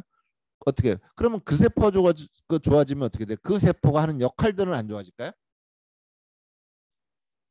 성장 발육도 어떻게 돼? 자, 그렇죠. 성장판의 기능은 안 좋아질까요? 그렇잖아요. 그러니까 림프 순환이라는 거는 어디에 하나에 필요한 그런 기능이 아니라 전신의 상황들을 어떻게 돼요? 개선시켜서 전신의 세포들을 강화시키는 거예요. 여러분들이 이제 뭐냐면 예전에 뭐 한약을 공부할 때 뭐 이거는 치료약이다, 이거는 뭐 보약이다 이렇게 해서 막 여러분 설명했는데 그래서 보약은 주로 어느 거냐? 주로 뭐냐면 강심작용이 있는 것들이나 아니면 호르몬 보충제들 이런 게 보약이고 어떻게 돼요? 치료약은 뭐냐면 주로 사실은 해표약들이에요. 해표약들하고 그다음에 항바이러스제가 치료약이죠. 근데 자 사실은 어떻게 돼요? 제가 생각하는 해표약은 치료약이 아니라 보약이죠. 우리 몸을 보호하는데 이것처럼 좋은 게 어디 있겠어요? 그렇잖아요. 그러니까 갈근탕이 어떻게 돼요? 치료약이 아니고 보약이죠. 단 문제가 되는 건 어떻게 마왕이 좀 문제가 되고 그다음에 감초가 문제가 되죠. 그렇잖아요. 거기서 마왕과 감초를 딱 빼면 어떻게 됐어요? 그만큼 좋은 보약이 어디 있겠어요? 그러면 여러분들이 자 그럼 쌍화탕은 그렇죠. 쌍화탕에서 감초만 빼면 그놈의 감초가 문제인데 감초하면 또 마왕 없잖아요. 그렇죠? 그럼 얼마나 좋겠어요. 그래서 쌍화탕이 어떻게 돼요? 궁중의 보약으로 나오기 시작하고 여러분들도 보약처럼 먹는 거 아닙니까? 여러분들 소곤중탕이라고 어떻게 애들 키 크는 약으로 많이 쓰는 약이 있죠. 그것도 어떻게 돼요? 애들한테 어떻게 감초를 어떻게 6개월씩 씁니까? 그 감초를 빼야죠. 감초만 빼면 되게 좋은 약이죠. 왜? 림프순환제가 기본이니까. 자, 면역 기능 강화 아까 얘기했죠. 림프절의 순환을 촉진하면 어떻게 면역 그 림프절의 기능이 왕성해지고 그러다 보면 림프구의 형성도 왕성해지고 그러면 어떻게 돼요? 면역 기능이 올라가죠. 아까 골절 회복 얘기했죠. 발모 정상화죠. 발포에도 어떻게 돼요? 모근에 어떻게 돼요? 림프에게 순환이 촉진이 되면 거기 모근에서 요구되는 그다음에 어떻게 산소, 영양분, 네, 그 공급이 원활해지니까 어떻게 모근 내 기능도 활발해져. 피부 보습, 림프 순환이 가장 먼저 되면 그 가장 먼저 하는 게 뭐냐면 부종 개선, 그다음에 피부 보습이에요. 그래서 건성인 피부들 어떻게 림프 순환제를 바르면 피부가 촉촉해집니다. 이 촉촉한 피부는 어떻게 돼요? 여러분들 그 화장품을 바르고 촉촉한 거는 보습제가 피부에 감싸있어 촉촉한 건데 어떻게 이거는 어떻게 돼요? 피부 안에서 림프 순환을 통해서 피부 쪽으로 수분이 공급되기 때문에 어떻게 돼요? 이렇게 촉촉해진 건 어때요? 세안을 해도 벗겨지지 않아요. 그리고 어떻게 돼요? 그렇게 되니까 피부 세포의 그 재생도 촉진하겠죠. 그래서 피부가 어떻게 탄력 있게 됩니다. 그래서 여러분들이 자 림프 순환제는 여러분들이 어떻게 돼요? 그냥 단순한 그냥 체액 순환제라 생각을 하면 여러분들이 정말로 많이 부족한 거예요. 자 뭐냐면 이거는 100점을 어떻게 돼요? 아까처럼 아까 그 우리 판막할 때 20점짜리를 한다는 것처럼 100점을 20점으로 하는 거예요. 제가 그래서 이 림프 순환제를 다시 설명할까 말까로 고민을 많이 하다가 다시 설명하자. 왜? 여러분들이 그렇게 저와 같은 그런 마음에 가슴으로 느끼지 못할 수가 있으니까 이 림프 순환제 개념을 잘 설명하면 이만큼 좋은 보약이 여러분들 없어요. 지난번에 그 얘기했죠. 갈근탕을 아주 심한 소화불량에 쓰면 잘 듣는 경우가 있는데 그런 사람들이 아주 고수다 이렇게 했잖아요. 그게 아니고요. 림프 순환을 하면 어떻게 돼요? 조직의 그 근육의 경련이 풀려요. 왜? 근육의 경련은 어떻게 돼요? 거기에 있는 근육 그, 그 근섬유에 체액이 꽉 빠져나가지 못하고 있어서 그냥 이렇게 이렇게 그 경련을 일으키는 거거든요. 그때 어떻게 림프 순환을 해서 체액을 빠져내면 어떻게 돼요? 근육의 경련이 풀려요. 자, 근데 저기 소화불량도 어떻게 돼요? 그냥 적당한 소화불량은 어떻게 돼요? 갈근탕으로 풀리지 않아요. 그건 그냥 이담건이제로 잘 풀려요. 근데 근육이 어떻게 돼? 딱 그 경직돼 가지고 움직이지 않을 때 있어요. 정말로 움직이지 않을 때 있어요. 그냥 위가 이렇게 만져보면 돌처럼 굳어서 움직이지 않을 때 있어요. 이때는 어떻게 돼요? 자, 위장의 근육이 어떻게 돼요? 경련을 일으키는 건데 이때는 어떻게 돼요? 자, 림프 순환을 통해서 근육의 경련을 풀어주면 위장이 움직이게 되겠죠. 그래서 림프 순환제와 이담건이제를 같이 쓰면 어때요? 이담건이제는 근육의 운동을 자극하고 이담건이제는 저기 뭐야? 림프 순환제는 근육의 경련을 풀어줘서 소화가 되는 거예요. 근데 갈근탕에는 어떻게 돼요? 게이지가 있고 그다음에 뭐가 있어요? 생강이 있잖아요. 그러면 이담건이제 있죠. 그다음에 어떻게 돼요? 자, 갈근 그다음에 어 게지 그다음에 망에 림프순환제가 있으니까 두 가지를 다 갖추고 있죠. 그러니까 어떻게 돼요? 아주 심한 경련성 그 소화불량이 어떻게 돼요? 갈근탕이 들을 수밖에 없는 거죠. 사실은 어떻게 돼요? 림프순환제가 듣는 거죠. 이때 감초만 빠지면 얼마나 좋겠어요. 그렇죠? 그래서 여러분들이 이 림프순환제를 어떻게 이해하느냐에 따라서 여러분의 실력이 정해지는 겁니다. 그래서 여러분들 이 림프순환제 이 장은 여러분들이 제가 아주 뭐 진짜 몇 페이지 안 되게 다 정리를 했지만 여러분들이 그걸 생각하면서 상상을 해보셔야 돼. 그래서 저희 그 배달의학의 원리는 딱 사실은 두 가지예요. 물론 나중에 이담건이제가 어떤 역할을 하지만 첫 번째는 뭐냐면 세포를 병들게 하는 지난 시간에 했던 바이러스를 없애는 거 첫 번째 하나. 그게 원인이니까. 질병의 원인이니까. 그래서 어떻게 돼요? 3개월 이상 된 만성질은 거의 대부분 99.9% 바이러스의 감염증이고 급성 증상이라도 어떻게 돼요? 물리화학적인 어떤 직접적인 원인이 아닌 경우에는 대부분 바이러스의 감염증이라고 그랬죠. 여러분들이 만약에 하다가 허리가 삐끗했어요. 그거 원래 허리가 근육이 약한 거잖아요. 그렇잖아요. 심하게 운동하지 않았을 때. 그때 왜 근육이 약해졌냐? 거기에 이미 어떻게 돼요? 바이러스가 감염돼 있는 거예요. 그렇게 생각하면 쉽죠. 담이 걸려 갑자기. 그것도 어떻게 돼요? 그 부위에 어떻게 돼요? 바이러스에 감염돼 있는 거예요. 그게 한 번이면 모르겠지만 반복적이면 그 부위에 바이러스 감염이 있는 거죠. 생리통이 심해요? 근데 생리통 심한 게 한 번 심한 게 아니라 매 생리통 그런 건 어떻게 돼요? 그쪽 부위, 자궁 부위에 어떻게 돼요? 바이러스 감염이 돼 있는 거예요, 여러분들. 그렇게 생각하시면 됩니다. 그래서 그 세포가 자기 활동을 못하는 그런 그것들 때문에 증상이 유발하는데 그때 그 증상을 유발하는 확률 원인은 저는 바이러스를 보는 거고 그래서 바이러스를 없애서 어떻게 돼요? 바이러스 감염이 심한 거는 죽여서 없애는 거고요. 그렇잖아요. 죽여서 없애서 없애는 거고 세포수가 줄겠죠. 그럼 어떻게 돼요? 자, 림프순환을 통해서 어떻게 돼요? 자, 회복이 가능한 세포들은 빨리 회복시키고 어떻게 돼요? 부족한 세포들은 어떻게 돼요? 새로운 세포를 재생시키면 되는 거잖아요. 그 역할을 얻은 것인데 림프순환제가 한다 그죠. 그래서 굳이 나누자면 어떻게 돼요? 항바이러스제는 그렇죠? 천연물 광범위 항바이러스제는 그게 치료약이고 림프순환제는 보약이다 그거죠. 그러니까 어떻게 돼요? 갈근탕, 마항뼈, 감초뼈는 보약인 거죠 사실은. 여러분들이 그렇게 생각이 멈춰지면 여러분들의 생각이 굉장히 넓어지겠죠. 근데 보약을 먹었는데 어떻게 되겠어요? 근육통도 없어져. 보약을 먹었는데 어떻게 되겠어요? 기운이 나. 그 보약을 먹었는데 소화도 잘 돼. 보약이니까 여러분들 그렇죠. 자, 근데 이제 여러분들이 이제 제가 이제 그렇게 설명하다 보면 이제 여러분들이 착각이 됩니다. 뭐가 있냐면 제가 그 뭐냐면 어 그 이 강의를 시작할 때 내가 이제 여기 서울시약사의 그 한약이 된 정혜영 여사님하고 약속을 했어요. 뭐냐면 어 내가 여기서 내 장사를 안 하겠다. 그래서 어떻게 돼요? 조건이 뭐냐면 여기서 우리 제품을 설명하는 일은 안 하겠다 설명을 했었어요. 자, 근데 이제 배달의약의 그런 조건들이 보면 그래서 천연 광범위 항바이러스라고 설명을 하지 저희 제품은 말을 안 합니다. 근데 그것이 그 뭐야 벼농상급탕이나 청화보험탕이나 이 정도 레벨은 아니라는 거죠. 네. 은교산이나 그 정도 레벨이 아니라는 거죠. 자, 그리고 림프순환제 그러면 여러분들 어떻게 갈근탕, 쌍화탕이 좋은 거 이제 배웠잖아요. 그 다음에 어떻게 돼? 모두 배웠어요. 그 다음에 형광포도산 좋은지 배웠잖아요. 은교산도 어떻게 그 중에 대부분들은 어떻게 돼요? 천연물 항발수 일부와 어떻게 림프순환제가 잔뜩 들어있는 거 여러분들 배웠잖아요. 그렇지만 제가 얘기하는 림프순환제는 그 정도의 기준이 아니라는 거죠. 자, 제가 이제 이 뭐 림프순환제 그다음에 천연물 광범위 항바이러스를 개발할 때 그냥 요거 있으면 됐다 해서 몇 가지를 갖고 연습해 가지고 만든 게 아니에요, 저는요. 여러분들 제가 이제 언제죠? 그때가 지금부터 한 20년 제가 30살, 30 그쵸. 20년도 더 됐네요.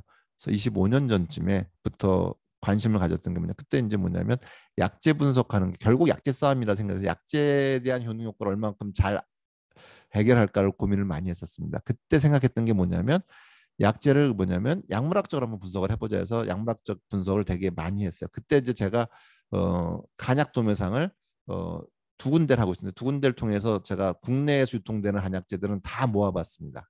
그래서 하여튼 그 사람들도 경동시장에서 모든 저희 약제상 다 뒤져서 모아봤더니 정상적으로 유통되는 한약제가 그때 500종류밖에 안 됐어요. 그리고 비정상적으로 보따리 상들이 몰래 갖고 들어오는 것들이 한 50종류 됐었어요. 그래서 한 550종류가 있었습니다. 그래서 그걸 다 모았어요. 모아서 이렇게 그 아까 저기처럼 그 약물학적인 그 개념으로 약효 분석하기 시작했어요. 그래서 부족 시작해서 어떻게 돼요? 예를 들어서 이거는 항생물질 중에 어떻게 어떤 거는 항뭐 진균 작용, 어떤 거는 항생 작용, 어떤 거는 항바이러스 작용, 또 어떤 거는 항생 작용과 항바이러스 작용, 어떤 거는 세 개가 다 있기도 하고 또 어떤 거는 어떻게 거기에 다른 또 부가적인 효능들이 있죠. 아까처럼 황년처럼 어떻게 돼요? 부신 수질의 호르몬의 분비를 억제하는 것도 있을 수도 있고 그렇게 어떤 거는 또 이담건이제 역할도 하는 것도 있고 이렇게 여러 가지가 있는 것들도 있어요. 또 어떤 거는 림프순환제 쪽이 있고 림프순환제가 하나가 있는 게 있고 림프순환제 여러 가지 기능도 같이 포함되는 것도 있고요. 그렇게 해서 여러 가지 기능들이 있었고 어떤 거는 이담건이 작용도 있고 어떤 거는 또 뭐 예를 들어서 뭐 혈전용의 작용도 있는 것도 있고 여러 가지가 이렇게 쭉 해서 계열별로 그게 저기 한 게 한 100여 정도로 이렇게 약물학적인 기준을 잡고 제가 분석을 해봤습니다. 그래가지고 이제 제가 그 확인된 것들을 갖고 저는 일단 첫 번째는 뭐냐면 세 가지 이상 되는 약물학적 효과가 있는 제품 약제들은 활용도에서 빼버리는 경우가 많았어요. 왜냐하면 대개 보면은 뿌리 쪽 그것들이 뭐냐면 성분들이 좀 다양하게 있는 경우들이 많아서 효과가 되게 많은 것들이 많은데 여러 종류가 있는 거죠. 왜 여러 종류가 있는 걸 빼냐면 그런 거죠. 여러 종류가 있으면 그러면 그 어떻게 돼요? 그 사람이 그 여러 가지 증상이 다 있으면 굉장히 좋은 약. 한 가지 약만 쓰면 되니까. 그렇지만 그렇게 다 있기가 쉽지가 않아요. 반대로. 그럼 어떻게 되겠어요? 그 증상이 다 있지 않은 그 사람한테 그 약을 계속 쓰면 어떻게 되겠어요? 그러면 증상이 있는 쪽에서는 개선되면서 약효를 발휘하겠지만 나머지 약효를 발휘하지 않는 부분은 어떻게 돼요? 쓰임새가 없으니까 어떻게 우리 인체에 축적되면서 부작용을 유발해요. 그래서 저는 그렇게 한 가지 약제로 모든 걸 해결하려고 하지 않고 자 그렇게 구분을 이렇게 해서 처방을 내가 뭐냐면 한 50가지 정도를 정해놨었어요. 만들었었어요. 그래서 예를 들어서 간장약 그러면 간장약 당연히 간장약이 아니라 그냥 하는 게 담즙 분비를 촉진하는 거 이담 건지겠죠. 두 번째는 간세포를 보호하는 거, 뭐 밀키스질 같은 게 그런 역할을 하겠죠. 그 다음에 간에서 담즙의 생성을 측정하는 거, 그 다음에 해독 작용을 돕는 거. 뭐 이런 거에서 한 6가지 종류로 파트별로 나눠서 다 만들었었어요. 뭐 췌장에서도 어떻게 돼요? 췌장에서 그러면 인슐린의 합성을 돕는 거, 인슐린의 배출을 돕는 거, 그 다음에 소화 효소의 합성을 돕는 거, 소화 배출을 돕는 거, 뭐 췌장 세포의 재생을 돕는 거, 뭐 이렇게 해서 하여튼 6가지 이렇게 만들어서 해가지고 그때 한 50종류의 처방을 만들었었습니다. 근데 매번 나오는 처방들이 그런 처방들이 나오는 것이 아니라 그냥 천연 항생 물질, 그다음에 림프순환제 이렇게 나오는 거예요. 자, 그래서 어떻게 돼요? 저는 어떻게 되면 대부분 어떤 그런 효능 효과가 하나거나 아니면 뭐 항생제, 항바이러스처럼 이렇게 같이 중첩되는 것들로만 약제를 선택을 했어요. 선택을 하고 어떻게 돼? 그걸 다시 순위를 매겼습니다. 그래서 림프순환제 그러면 림프순환제 한 뭐 30개 쓰면 그 중에서 어떻게 돼요? 빼서 첫 번째는 어떻게 돼요? 제가 체질을 하니까 체질별로 제일 센 놈들을 이렇게 걸러 체질별 처방을 만들고 그다음에 어떻게 돼요? 체질적 그 기능이 별로 약하고 그냥 림프순환제의 기능이 더 센 놈들이 있어요. 체질적 편향성은 적다는데 체질적 편향성이 많은 것들은 체질 처방으로 가고 체질적 편향성이 적은 놈들은 그냥 여러분들이 그 제가 만든 림프순환제처럼 이렇게 처방을 만들었어요. 그래서 그것도 그렇게 체질적 편향성이 있는 것과 없는 걸 구분해서 순위를 매겨서 1등, 2등, 3등, 4등, 5등, 6등 쭉 매겨서 몇 등까지가 필요하냐. 무조건 많이 넣는 것도 좋은 건 아니거든요. 그래서 인체에서는 어때 적절성이라는 게 있어요. 그래서 적절한 림프순환 정도의 어떤 거에서 정상적인 필요한 용량대로 그렇게 처방을 만들어서 진행을 한 거죠. 자, 천연물 항바이러스도 마찬가지죠. 그렇게 해서 진행을 해서 개발한 것들이 제가 만들었던 천연물 항바이러스, 천연물 림프순환제예요. 그러니까 갈근탕하고는 비교가 안 되죠, 여러분들. 그 다음에 배농삼각탕하고는 비교가 안 되죠. 그거를 여러분들이 그냥 뭐 저도 말을 못하는 게 있는데 뭐 갈근탕하고 비교하고 그 다음에 저기하고 비교하는 거죠. 근데 저는 또 그냥 감초를 안 쓰잖아요. 제 처방엔 감초가 없습니다. 그리고 저는 한약에도 감초를 안 썼어요. 제가 주는 한약에도요. 왜? 스테로이드인지 뻔히 아는데 어떻게 쓰겠습니까? 그래서 그렇게 해서 이 뭐냐면 천연물 항생물질, 천연물 광범위 항바이러스제와 림프순환제가 만들어진 거죠. 자, 여러분들이 이 그 림프순환제 효과를 비교하려 그러면요. 아주 간단해요. 피멍에 발라보시면 알아요. 갈탄을 발라보고 그다음에 그 제가 개발한 천연물 림프순을 발라보면 어떤 게 더 빨리 작용하는지 확실히 나겠죠. 경계선마다 또 확실히 차이 납니다. 항생물질도 마찬가지입니다, 여러분들. 저는 항생물질을 어떻게 거기에다 7가지씩 넣어요. 다른 데는 많아봐서 3가지밖에 안 놓잖아요. 저는 7가지. 그것도 그냥 놓은 것이 아니라 어떻게 돼? 순위를 정해서 놓잖아요. 그래서 지난번에 어떻게 돼요? 제가 만든 항바이러스가 어떻게 돼요? 코로나 바이러스가 죽잖아요. 인비보 테스트에서. 그렇게 만드는 거죠. 그래서 그때 어떻게 돼요? 제가 선택했던 게 프로폴리스, 보스웰리아, 그 다음에 모략이었잖아요. 그 중에서도 어떻게 돼요? 코로나 바이러스 잘 듣는 건 이걸 것이다 측정해서 그거 갖고 제가 해냈잖아요. 2번 한 게 아니고 한 번 해낸 겁니다, 여러분들. 실험은 2번 했어요. 인비트로, 인비볼 실험인데. 근데 그게 그 샘플을 여러 개 준 게 아니라 딱 그렇게 죽어서 해결한 거예요. 그리고 제가 샘플을 4개 줬었어요, 처음에는. 인비트로 할 때. 그때 4개 중에서 3개가 나왔고 하나는 어떻게 돼요? 어즈번트. 그래서 항바이러스제를 효과를 도와주는 어즈번트. 그래서 4개가 다 어떻게 의미를 가졌었거든요. 여러분들 이게 뭐냐면 준비된 데이터의 무서움이에요. 그리고 여러분들하고는 그런 것들을 갖고 얘기하고 싶어요, 사실은. 그래서 어떻게 돼요? 림프순환제도 어떻게 돼요? 훨씬 더 효과가 있는 것들로 활용하자 그거죠. 그래서 그것들을 먹으면 어떻게 돼요? 피로가 풀려요. 근육이 강화돼요. 통증이 풀려요. 그런 것들을 여러분들하고 얘기하고 싶은 거죠, 사실은요. 자, 그러면 이제 림프순환제를 하다가 잠시 또 역기로 빠졌었는데 제가 또 흥분했나 봅니다. 자, 그럼 다시 림프순환제의 역할을 합니다. 자, 림프순환 촉진하는 방법은 어떻게 돼요? 좋은 습관은 운동이죠, 운동. 근데 옛날에 여러분들이 차량이 발달하기 전에는 대부분 걸어 다녔잖아요. 저도 옛날에는 어떻게 돼요? 한 뭐 30분은 그냥 의뢰 걷는 거고 1시간은 조금 더 신경 쓰고 걷는 거고 그래서 걷는 게 굉장히 많았어요. 옛날 사람들은 살찔 틈이 없죠. 맨날 걷는데 살찐 틈이 없죠. 그러니까 운동이 되는데 지금은 어떻게 돼요?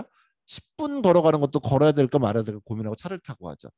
그러니까 운동량이 부족해요. 그리고 대부분 약사님들은 어떻게 해야 돼요? 대부분 앉아서 일하죠. 그리고 서서 일해도 어떻게 돼요? 운동량이 크지 않죠. 그러니까 현대인들 특별한 직업을 갖고 있는 운동이 직업인 사람들이 아니면 육체적 노동이 직업인 사람들을 제외하고 대부분의 사람들은 운동이 부족하죠. 물론 이제 운동을 매일같이 열심히 하는 사람도 있어요. 운동이 보약인 줄 아니까 이게 림프순환 촉진하는지 아니까 혈액순환 촉진하는지 약간 그 보약인지 아는 사람들 있지만 그런 사람들을 빼면 어떻게 돼요? 현대인들의 80%는 저는 림프순환 장애가 있다고 생각합니다. 그러니까 어떻게 돼요? 운동을 하는 좋은 습관을 가지면 어떻게 당연히 좋지만 그런 습관을 못 갖추면 어떻게 돼요? 그럼 림프순환제를 먹어야 되는 거죠.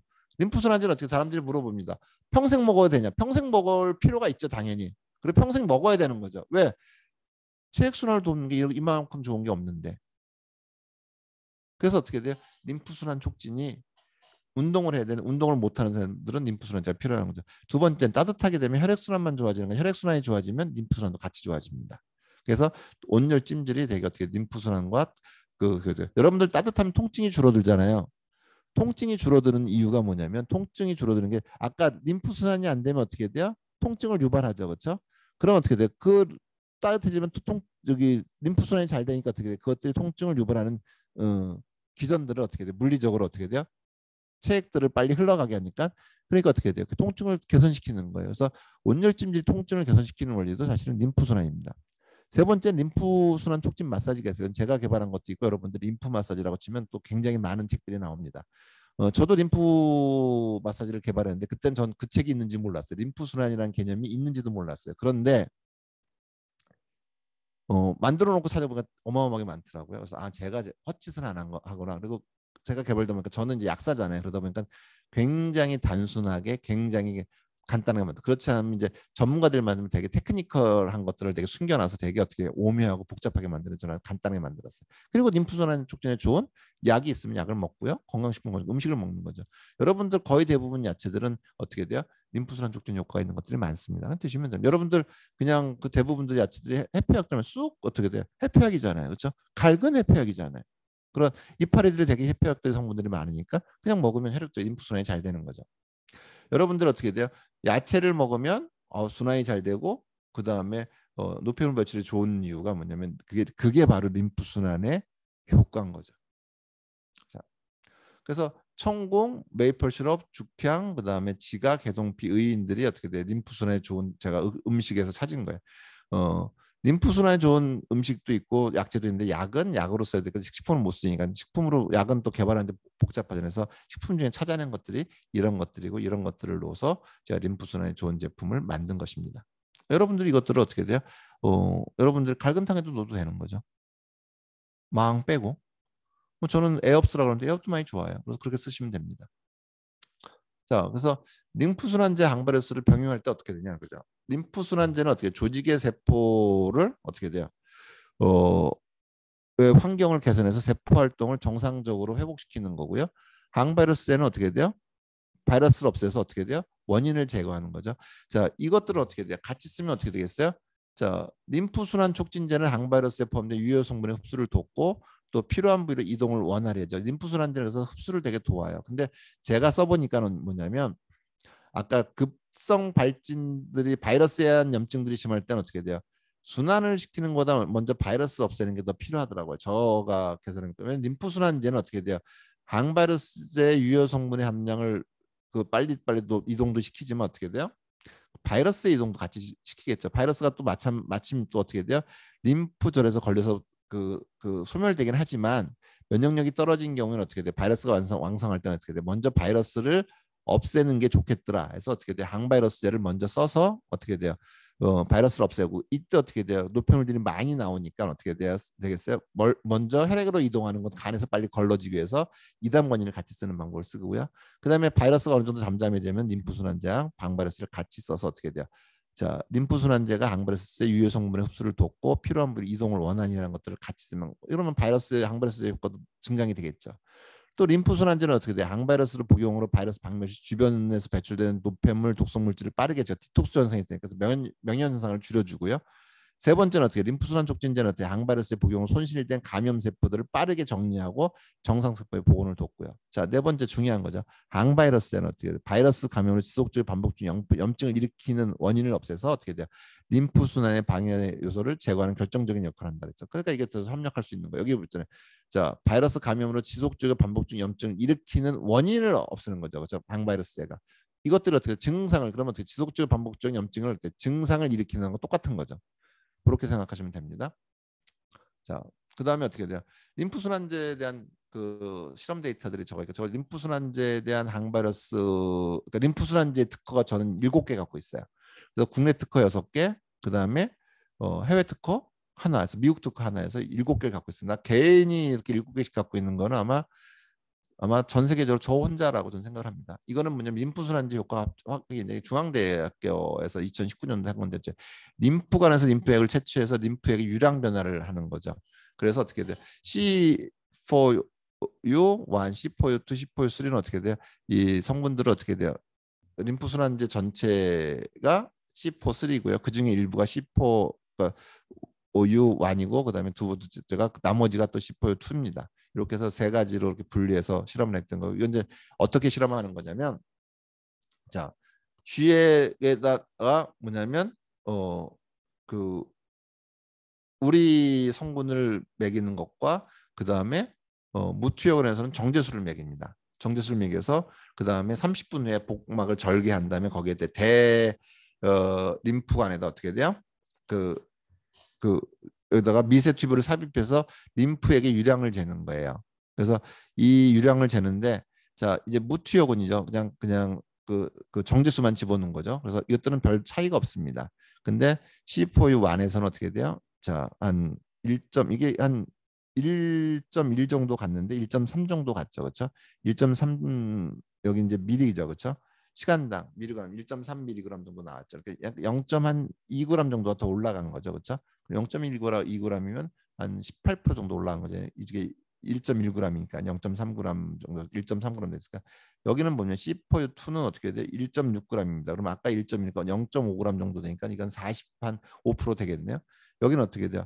1.7이잖아요. 그럼 0.6g 정도 올랐으니까 어떻게 돼요? 이거는 50%가 넘어서 어떻게 한 55% 정도 증가가 된 거죠. 자, 이거는 뭐냐면 자, 조직에 있는 그 체액들의 점도가 낮아져서 어떻게 돼요? 림프관으로 잘 유입이 되니까 림프액이 늘어났다. 그래서 림프 순환의 효과를 입증하는데 역할은 합니다. 그렇지만 이거에 대한 나머지 데이터 미비를 어떻게 돼? 얼만큼 림프 순환이 잘 되는지 모르는데 이 실험을 한 교수님 얘기를 어떻게 돼? 이렇게 많이 림프액이 나오는 경우는 처음 봤다 얘기를 하시더라고요. 그래서 림프 순환의 효과가 되게 훌륭한 걸로 저는 알고 있습니다. 자, 두 번째는 뭐냐면 자, 림프 순환할 때 콜레스테롤 개선 효과입니다. 여러분들 이거는 제가 인천대에서 인천대 체육과팀에서 한 건데 여기서 보면 자, 여기 보면은 자 LDL 같은 경우, 자, HDL 같은 경우도 이렇게 증강이 되고 있어요. 여기서 보면은 자, 그 공복 혈당과 그다음에 HDL 콜레스테롤 수치를 측정했습니다. 그러니까 림프순환 개선제를 섭취한 집단에서는 HDL 농도가 유의성이 증가됐고요. 그다음에 림프순환 개선제를 통해서 젊은 여성의 체중 감소와 혈중의 HDL 농도 증가를 가져오는 걸로 사료된다고 이렇게 총체적으로 열정을 했네. 그래서 혈중 지질은 여러분들이 그래서 림프순환제를 먹으면 어떻게 돼요? 여러분들이 고콜레스테롤 혈중 그다음에 고지혈증들이 개선되는 것들을 많이 보게 됩니다. 그래서 그런 것들 여러분들이 참고하시면 될 거고요. 그래서 림프순환제가 어떻게 돼요? 고지혈증을 해결하는 데 도움이 되죠. 고지혈증을 가장 빠르게 해결하는 건 제 개념에서 이단권이가 제일 빠르고요. 이거는 좀 그 효과는 좀 미약하지만 유지하고 하는 데는 되게 도움이 됩니다. 자, 세 번째는 뭐냐면 진통작용입니다. 그죠? 이게 부종개선이거든요. 부종개선인데 부종할 때 우리가 저기 뭐냐면 그냥 멸균수했고 디클로페낙 하고서 부종 억제들을 계산한 거죠. 여러분들 이제 디클로페낙이 주거고요. 그다음에 C4U1, 그다음에 C4U2, C4U3 했는데 C4U1에서 어떻게 돼요? 자, 부종 개선의 정도가 디클로페낙하고 거의 유사하죠, 그렇죠? 그래서 어떻게 돼요? 부종 개선에서 어떻게 돼요?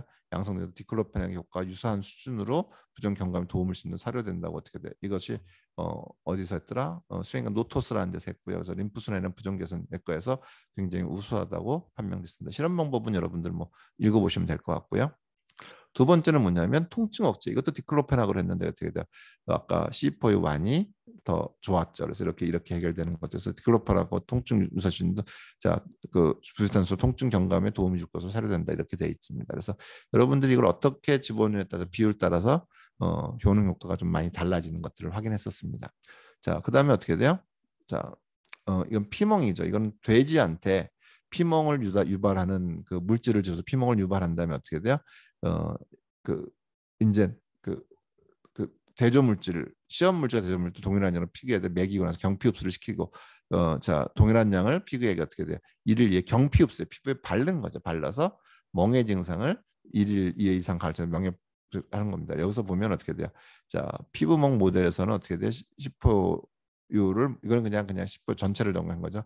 유도 부위에 2주간 반복 도포해서 시험 투여하는 1주부터 멸균 생리 식염수 적용 부위와 대비 멍 면적이 상대적으로 낮은 수로 나타났다. 따라서 혈액으로 주입으로 유도한 돼지 피부 멍 모델에서 C4U의 피부 도포는 멍 제거에 도움이 줄 수 있다고 생각하니까 어떻게 돼?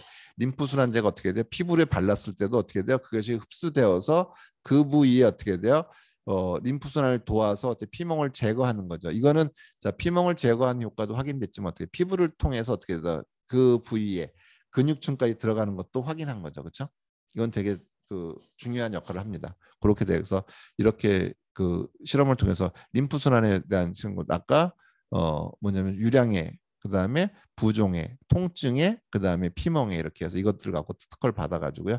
이제 국내 특허 6개 이게 이제 미국 특허 한번 구경해 보죠. 미국 특허 1개 이렇게 해서 7개 특허를 제가 받은 거죠. 자, 그렇게 됐고 여기 보면 이제 뭐냐면 아까 특허에서 저 용도별 특허, 인프순환 특허 있었고요, 부종 개선 특허가 있었고요, 그다음에 멍 개선, 통증 개선, 이명 개선 특허들이 이렇게 있어서 이거는 이제 이 이명 개선한다고 하는 기능으로 특허를 받은 거고 멍 개선하는 기능을 받고 부종 개선하는 걸 받았고 그다음에 림프순환 자체로 또 특허를 받아서 이렇게 해서 여러분들이 막 보시면 아마 다 알 것입니다. 그래서 국내 특허 6개, 미국 특허 1개 이렇게 받았습니다. 자, 이제 림프순환의 효과가 어떤 건지를 여러분들하고 한번 설명할 거랍니다. 이거는 뭐냐면 사실은 여기 흉터가 보이죠, 그렇죠? 윤활금이 피부가 벗겨진 거예요. 어른인데 이렇게 여기도 벗겨졌고 완전히 피부가 손실된 거죠. 그래서 이 크기가 클 때는요, 여러분들 사방 한 10cm 정도 됐었어요, 이렇게. 그런데 그래서 여러분들 피부과에서는요, 이 피부 재생이 어떻게 되면 사방 1cm가 넘으면 그러면 피부 재생이 안 되니까 그걸 어떻게 된다? 그거를 피부 이식을 해야 된대요. 그러면 이제 흉터도 되게 심하고요. 그렇게 되죠. 그래가지고 이 사람들 병원에 입원했었어요. 이게 이제 왜 이렇게 피부가 벗겨졌냐면 그런 그 벨트에 그 피부가 이렇게 쓸려가지고 이게 그냥 피부가 다 달아나 버린 거예요. 처음에 이제 피부에 있었는데 그 위에 시커멓게 주면서 다 떼어냈는데 이렇게 시커멓게 다 이렇게 떼어져서 다 죽었다가 다 없어진 겁니다. 그래서 어떻게 이렇게 되어 있는데 이것들이 어떻게 돼요? 이게 지금 이제 그 뭐야 한 5개월 정도 돼서 후의 모습인데 이렇게 된 거죠. 여기 보면 이렇게 그 흉이 켈로이드가 보이죠. 이건 왜 생겼냐면 이 사람이 이제 제가 이 피부 재생 효과를 확인하려고 그냥 무료로 해드렸어요. 그래서 병원에 입원하면서 병원 의사한테 한 번은 얘기 한 번은 모르 일주일에 2번씩 제가 림프 순환제를 도포하고 찜질을 해서 이렇게 회복을 돕고 있었어요. 그래서 이렇게 줄고 있었는데 이 사람이 뭐냐면 한 3개월쯤에서 거의 이제 이렇게 거의 이제 좋아지니까 요만큼 부위가 남으니까 미안하니까 못 온 거예요. 그러니까는 거의 6개월 됐네요. 그러니까 3개월 있다가 다 아물었다고 보여지는데 이렇게 켈로이드가 있어서 참 안타까웠었습니다. 그래서 이렇게 뭐냐면 이 정도는 뭐냐면 어마어마한 피부 재생 효과죠. 피부만 재생되겠어요? 여러분들 장, 간 이런 데는 재생이 안 될까요? 그리고 이때 재생될 때 이 부위는 켈로이드가 없잖아요. 켈로이드 없이 재생되는데 어떻게 돼요? 이 부위는 어떻게 돼요? 자, 거의 다 아물어가지고 이 사람도 딱지가 져서 괜찮을 거라 했는데 어떻게 돼요? 이것들 재생시키는 3개월 됐고 켈로이드가 있어 별로 좋지 않은 피부가 된 거죠. 자, 여러분들이 이걸 보면 그냥 이게 아마 피부과 의사들은 이걸 기적이라고 합니다, 여러분들. 이 기적이 일어나는 거죠, 기적이. 그래서 그러면 아까 이거를 단순하게 피부 재생만 하는 거로 보지 마시고 우리 인체 내 곳곳에 그런 세포들도 이렇게 재생한다 생각하면 어때요? 간 세포가 재생하고 췌장 세포가 췌장의 베타 세포도 재생할 수 있고 췌장의 알파 세포도 재생할 수 있고 그다음에 위에 그런 점막의 세포도 재생할 수 있고 그러면 어떻게 위 점막의 재생이 촉진이 되면 어떻게 되겠어요? 그러면 위 벽 세포였던 장 세포화 되는 것들도 어떻게 다시 위세포화 될 수 있겠죠. 자, 그게 켈로이드니까요. 켈로이드도 없을 수 있습니다, 여러분들 사실은요.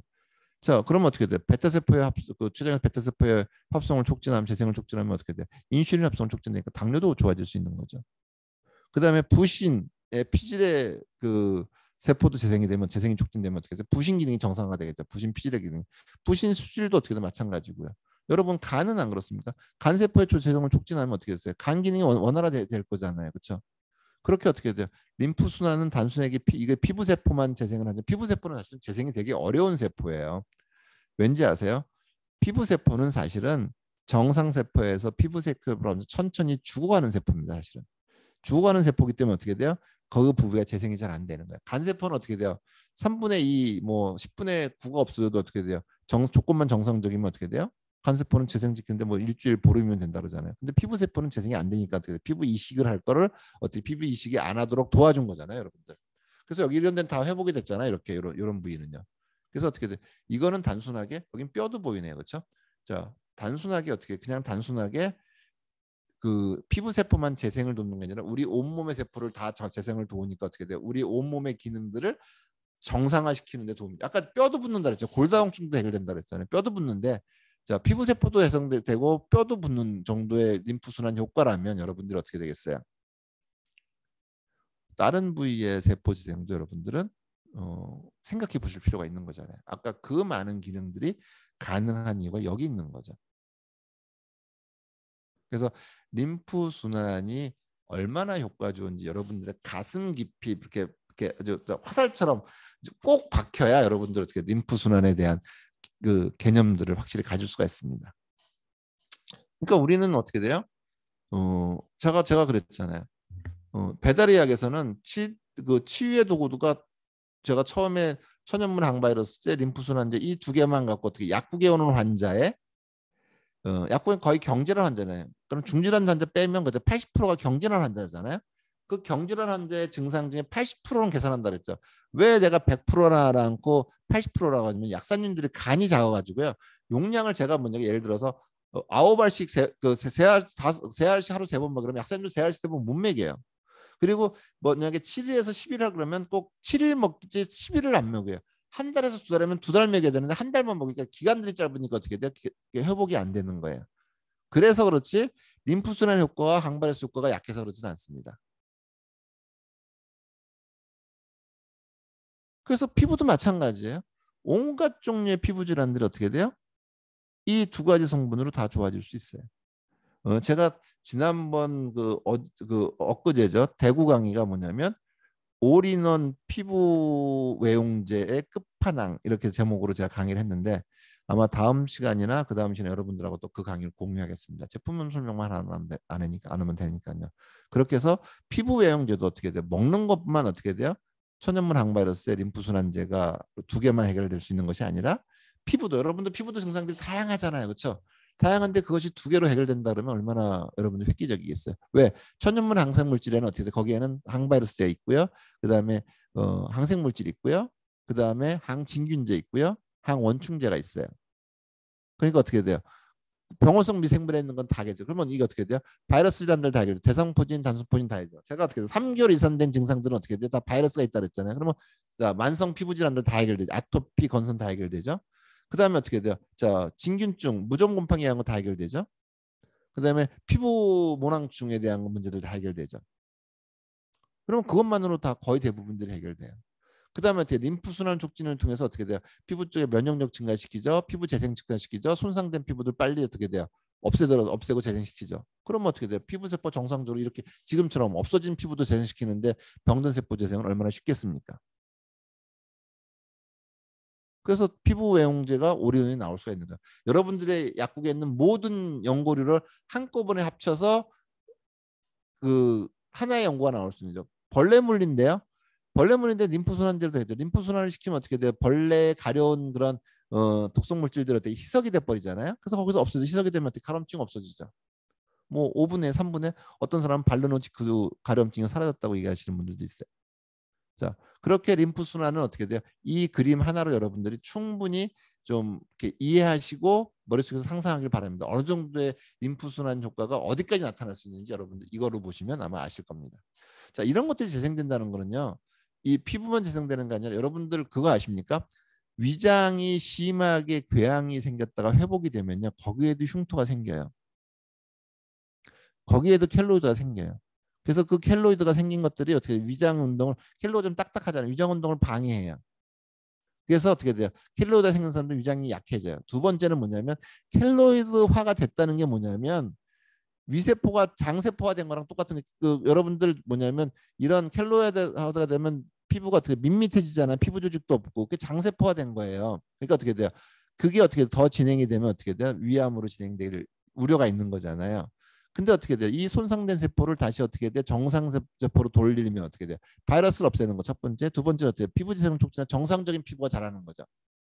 여러분들이 이제 이 그 켈로이드가 많이 흉터가 심한 사람들을 그 항바이러스 림프순환제를 먹으면 어떤 현상이 벌어지냐면 이 켈로이드가 차츰차츰 벗겨져서 마지막 켈로이드가 벗겨질 때 피부에 어떻게 네, 얇은 아주 얇은 투명한 그걸 뭐라 그럴까 그 딱지 같은 거라 그럴까 그런 게 생겨 이렇게 피부는 아니에요. 근데 얇은 투명한 비닐 같은 어떤 이렇게 그 층이 나옵니다. 그게 바이러스가 감염됐던 층이에요. 그래서 그것까지 다 벗겨지면 그다음 정상이 됩니다. 그래서 켈로이드도 어떻게 돼요? 시간과의 싸움이지 계속 쓰면 없어집니다. 그래서 그런 것들을 여러분들이 해서 어떻게 돼요? 위장에 있는 켈로이드 장상폐화를 없애는 것도 당연히 어떻게 돼요? 이 원리랑 똑같은 겁니다.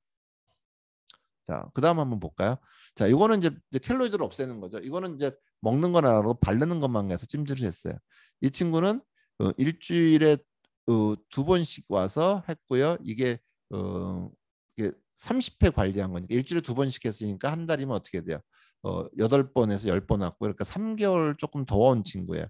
이 화상은 뭐냐면 화상 전문 외과 의사가 저한테 보낸 환자인데 보통 켈로이드가 생긴 지 1년이 넘으면 없어지는 게 불가능하다 그러잖아요. 이 친구는 13개월 됐어요. 그러니까 어떻게 돼요? 화상 흉터가 안 없어지는 사람이고요. 두 번째는 뭐냐면 피부 이식을 했는데 어떻게 돼요? 피부 이식이 잘못돼 가지고 어떻게 돼요? 이게 빨갛게 염증 반응이 일어났고요. 그다음에 어떻게 돼요? 두터워져 있죠. 그리고 이 부위가 피부 이식할 때 보면 그, 그 신경 그 말초 신경들을 건드려서 어떻게 돼요?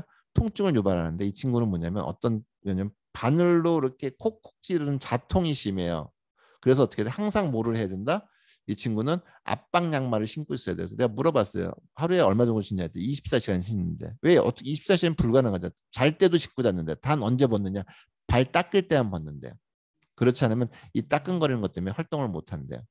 자, 발이 아프니까 이렇게 이제 제가 이제 한번 일주일에 2번씩 해서 다 나을 때까지 제가 볼 땐 6개월에서 한 1년은 걸릴 것 같다 하고 시작을 한 거예요, 사실은요. 근데 30회니까 아까 그러니까 4개월 정도 된 거죠. 4개월 좀 안 되죠. 3개월 반 정도 된 건데 30회 관리하고 그다음 이후 사진이 없는 게 발이 아플 때는 발을 많이 보니까 흉터가 이제 문제가 되는 거잖아요. 근데 이 친구가 이제 그 저희 이제 약국에 올 때는 뭐냐면 자기 집에서 1시간 정도 버스를 타고 와요. 그리고 관리받고 뭐 하다 보면 2시간이 지나고 또 1시간 가니까 4시간이 빠지는 건 직장에서 일주일에 2번 빼기가 사실 쉽지 않았던 거예요. 그래서 근데 뭐냐면 이렇게 3개월이 지나니까 자통이 없어져. 자통이. 아픈 자통이 없어졌고요. 두 번째는 여기 보면 켈로이드가 빨갛게 됐던 염증 부위들이 다 어떻게 돼요? 거의 없어졌죠. 그리고 어떻게 돼요? 이제 이 두꺼운 게 없어서 또 피부 세포하고 비슷하게 됐잖아요. 그러니까 어떻게 이 친구가 어떻게 돼요? 더 이상 이제 직장 때문에 못 나오겠다 그래서 아픈 게 사라지니까 눈에 보이지 않죠. 그러니까 어떻게 돼요? 그 이유를 못한 좀 아쉬움은 있지만 어떻게 이렇게 좋아지는 것들을 하죠. 이거는 현대약으로 불가능한 거를 저희가 해낸 거예요. 그리고 이건 간단합니다. 뭐냐면 천연문 항바이러스제와 림프순환제를 먹은 저기 갖고 그러니까 우리가 여기까지 회복시킨 겁니다. 불과 어떻게 돼요? 3개월 반 만에요. 자, 이거는 뭐냐면 제왕절개 수술한 이 여자는 아니고 이건 인터넷에서 따온 거고요. 제왕절개 술 그래서 제가 흉터가 어디까지 되나를 확인했었어요. 사실은 흉터를 그 켈로이드의 개선이 어느 정도 되나 흉터 개선 어느 정도 되나 흉터 중에서 가장 깊은 게 뭘까 고민했더니 제왕절개 수술 자국이더라고요. 그래서 제왕절개 수술 자국이 아마 켈로이드를 깊게 생기고 그것들을 없애면 흉터는 다 끝날 수 있어 하고선 제가 이 제왕절개 수술한 데를 찾았습니다. 마침 아는 의사의 그 병원에 같이 근무하는 간호사가 제왕절개 수술해서 그 소개받아서 간호사를 소개받아서 제가 했었습니다. 자, 여기 보면은 이 환자 같은 경우는 자, 아기를 제왕절개 낳고 21일 동안 이제 저기가 있잖아요. 되게 산후조리원에서 관리를 하고 저기 그 있고 나서 저도 이제 21일 동안 건들지 않은 이유가 뭐냐면 그래도 수술 자국이 붙어야 될 거 아니에요. 확실히 붙은 다음에 그 다음에 켈로이드를 없애는 작업을 했습니다. 그래서 림프순환 촉진제, 그 다음에 배가 살이 쪘으니까 뭐 지방대사 촉진제인데 그것들을 같이 놓고 그 다음에 어떻게 돼? 그 피부를 통해서 투과시킨 다음에 어떻게 돼요? 거기에 림프순환이 잘 될 수 있는 환경을 만들었습니다. 그랬더니 처음에는 만져보니까 거기에 보니까 약간 물컹한 묵 같은 것들이 이렇게 그 진한 코 같은 것들이 이렇게 만져지더라고요. 그 수술 부위에 물컹물컹한 게 이게 굳어서 켈로이드가 되는 어떤 원천이 되겠구나 하는 생각이 딱 들더라고요. 그래서 일주일에 2번씩 해서 처음에는 일주일에 2번씩 해서 2주를 했어요. 2주를 했나? 일주일에 3번씩 했네. 일주일에 3번씩 해서 2주를 6회를 했어요. 6회가 딱 끝나는 날 그 물컹거리게 딱 없어져. 이제 끝났다는 생각이 들었어요. 그리고 나서 그래도 혹시나 모르니까 어떻게 10번은 채우자 해서 일주일에 2번씩 해서 2주를 했어요. 한 달 동안 그러니까 10번을 한 거죠. 그 맞습니다. 그리고 나서 자, 켈로이드는 어떻게 돼요? 시간이 처음에 생기는 게 아니라 시간이 지나면 생기는 거잖아요. 그래서 제가 8개월 있다 불렀습니다. 그래서 제가 그 만져볼 수 있냐 만져봤더니 어떻게 돼요? 안에 켈로이드가 하나도 없이 그 수술했던 자국 하나 뭐 이건 시간이 지나면 자연히 없어진다 그러더라고요. 그래서 어떻게 켈로이드가 어떻게 돼? 산후의 조리에도 되게 도움이 많이 되고 아까처럼 켈로이드가 생길 수밖에 없는 그런 그 제왕절개 수술에도 어떻게 돼요? 켈로이드를 없애는 것들을 확인했었습니다. 그래서 여러분들 요거는 어떻게 돼요? 아까도 피부 재생에도 굉장히 중요하고 세포 재생에도 굉장히 중요하고 그렇습니다. 그리고 또 이것도 나오면 여러분들이 또 뭐를 또 생각하셔야 되냐면 그거예요. 뭐냐면은 그 여러분들이 자 켈로이드성 피부가 있잖아요, 그렇죠? 흉터만 나면 어떻게 상처만 나면 흉터가 생기는 켈로이드성 피부는 그건 해결할 수 없느냐? 그거 해결할 수 있어요. 그 켈로이드성 피부의 저는 원인은 바이러스라고 생각합니다. 피부 밑에 바이러스가 있을 때 어떻게 돼요? 켈로이드 형성이 더 말 잘 되거든요. 그래서 어떻게 돼요? 그거는 기본적으로 어떻게 돼요? 천연물 항바이러스제가 우선적으로 투여돼서 바이러스를 없애고 림프순환제로 세포의 재생을 되면 있는 켈로이드도 없어지면 앞으로 생기지도 않습니다. 그래서 켈로이드성 피부도 저는 해결할 수 있다고 생각해요. 그래서 그렇게 따지면 여러분들이 무궁무진한 거죠. 사실은 제가 어떻게 중질환이 아닌 것들 되게 신경계 질환 이런 것들이 그런 것들이 많은데 그 외에 빼놓고 약국에는 거의 대부분의 환자들이 어떻게 돼 림프순환자 천연물 항바이러스로 충분히 케어가 가능하고 치유가 가능한 거예요. 근데 이제 저는 그렇게 생각합니다. 저는 고혈압 환자한테 혈압을 개선하는 약을 쓰지 않아요. 당뇨 환자한테 당뇨를 개선약을 쓰지 않습니다. 여러분들의 뭐 암 환자도 가끔씩 뭐 물어봐서 어저께도 또 제가 오늘 답변했군요. 저희 밴드에 오시면 유방 하나 환자인데 뭐 처방 도움이 되는 처방이 있을까 해서 저는 그런 처방에 되게 화가 나는데 그때도 제가 댓글을 달았는데 그런 암 환자들도 돼. 암을 세포를 고치는 항암제를 이제는 더 이상 쓰지 않습니다. 예전에는 어떻게 돼요? 제 처방에 항암제 처방이 있었는데 그 처방을 쓰질 않아요. 그런데도 불구하고 암에 대한 성적이 지금도 좋거든요. 저는 절반 정도였다면 지금은 훨씬 더 높습니다. 훨씬 아주 많이 높습니다. 근데 어떻게 돼요?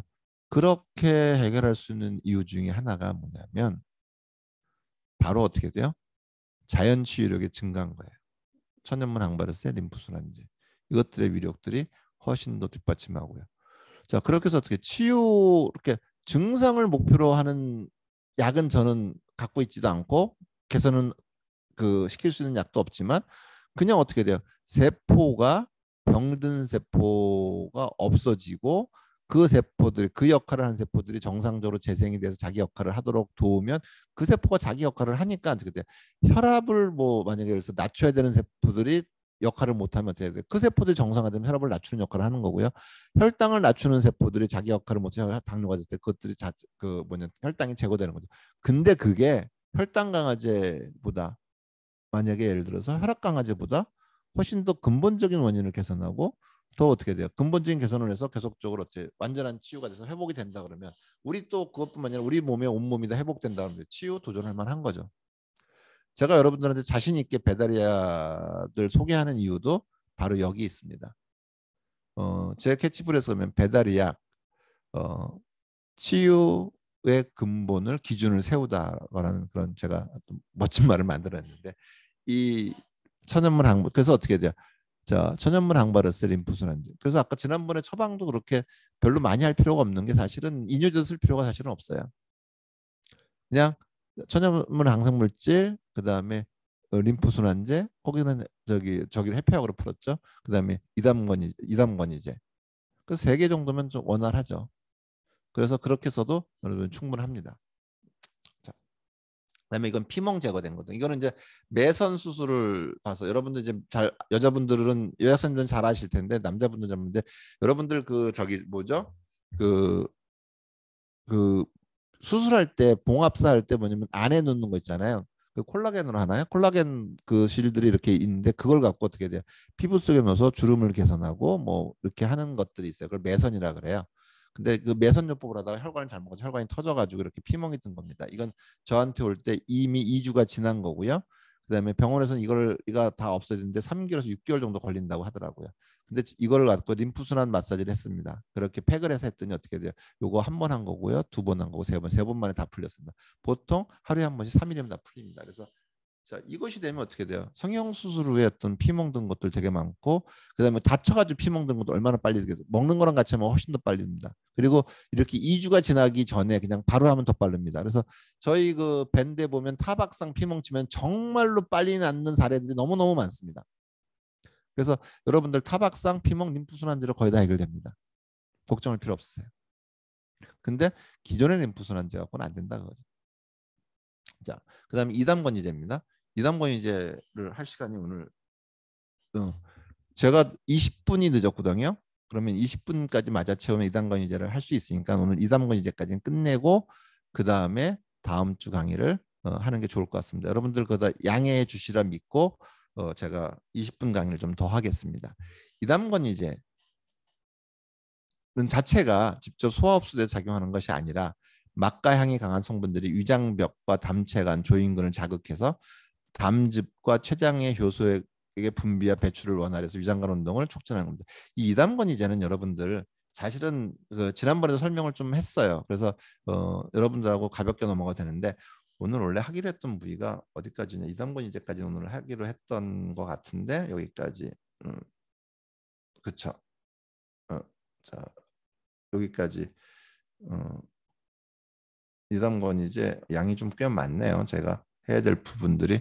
자, 그래서 이담권이제는 지난 시간에 한번 해가지고 여러분들하고 이제 그 진행을 그 해야 되는데 이게 지금 보니까는 20분에 끝날 분량이 아니네요. 제가 그 착각을 해서 그러면 여러분들하고 이제 뭐냐면 이번에는 그 이담권이제는 아까처럼 집안원가에서 여러분들하고 이것도 많이 겹치겠지만 또 보다 자세하게 넘어가는 거, 그 설명할 넘어갈 겁니다. 그래서 일단 자세하게 설명하고 그다음에 그동안 제가 했던 사례들을 모아서 하는데 잘하면 될 것 같기도 하고 좀 애매하네. 한 페이지, 두 페이지, 세 페이지, 네 페이지, 다섯 페이지, 여섯 페이지, 일곱 페이지, 여덟 페이지, 아홉 페이지, 열 페이지, 11페이지 안 되겠네요.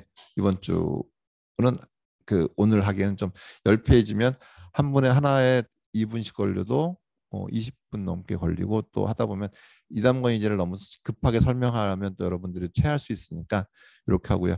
여러분들이 이제 뭐냐면은 그 사실은 그 천연물 항바이러스제와 림프순환제를 설명하면 제가 설명할 것 중에 80%는 설명한 겁니다. 여러분들 배달 이야기에서 기본 중에 80% 설명한 거고요. 이 80%를 여러분들이 어떻게 이해하느냐에 따라서 되게 중요한데 여러분들이 뭐냐면 써보시면 알아요.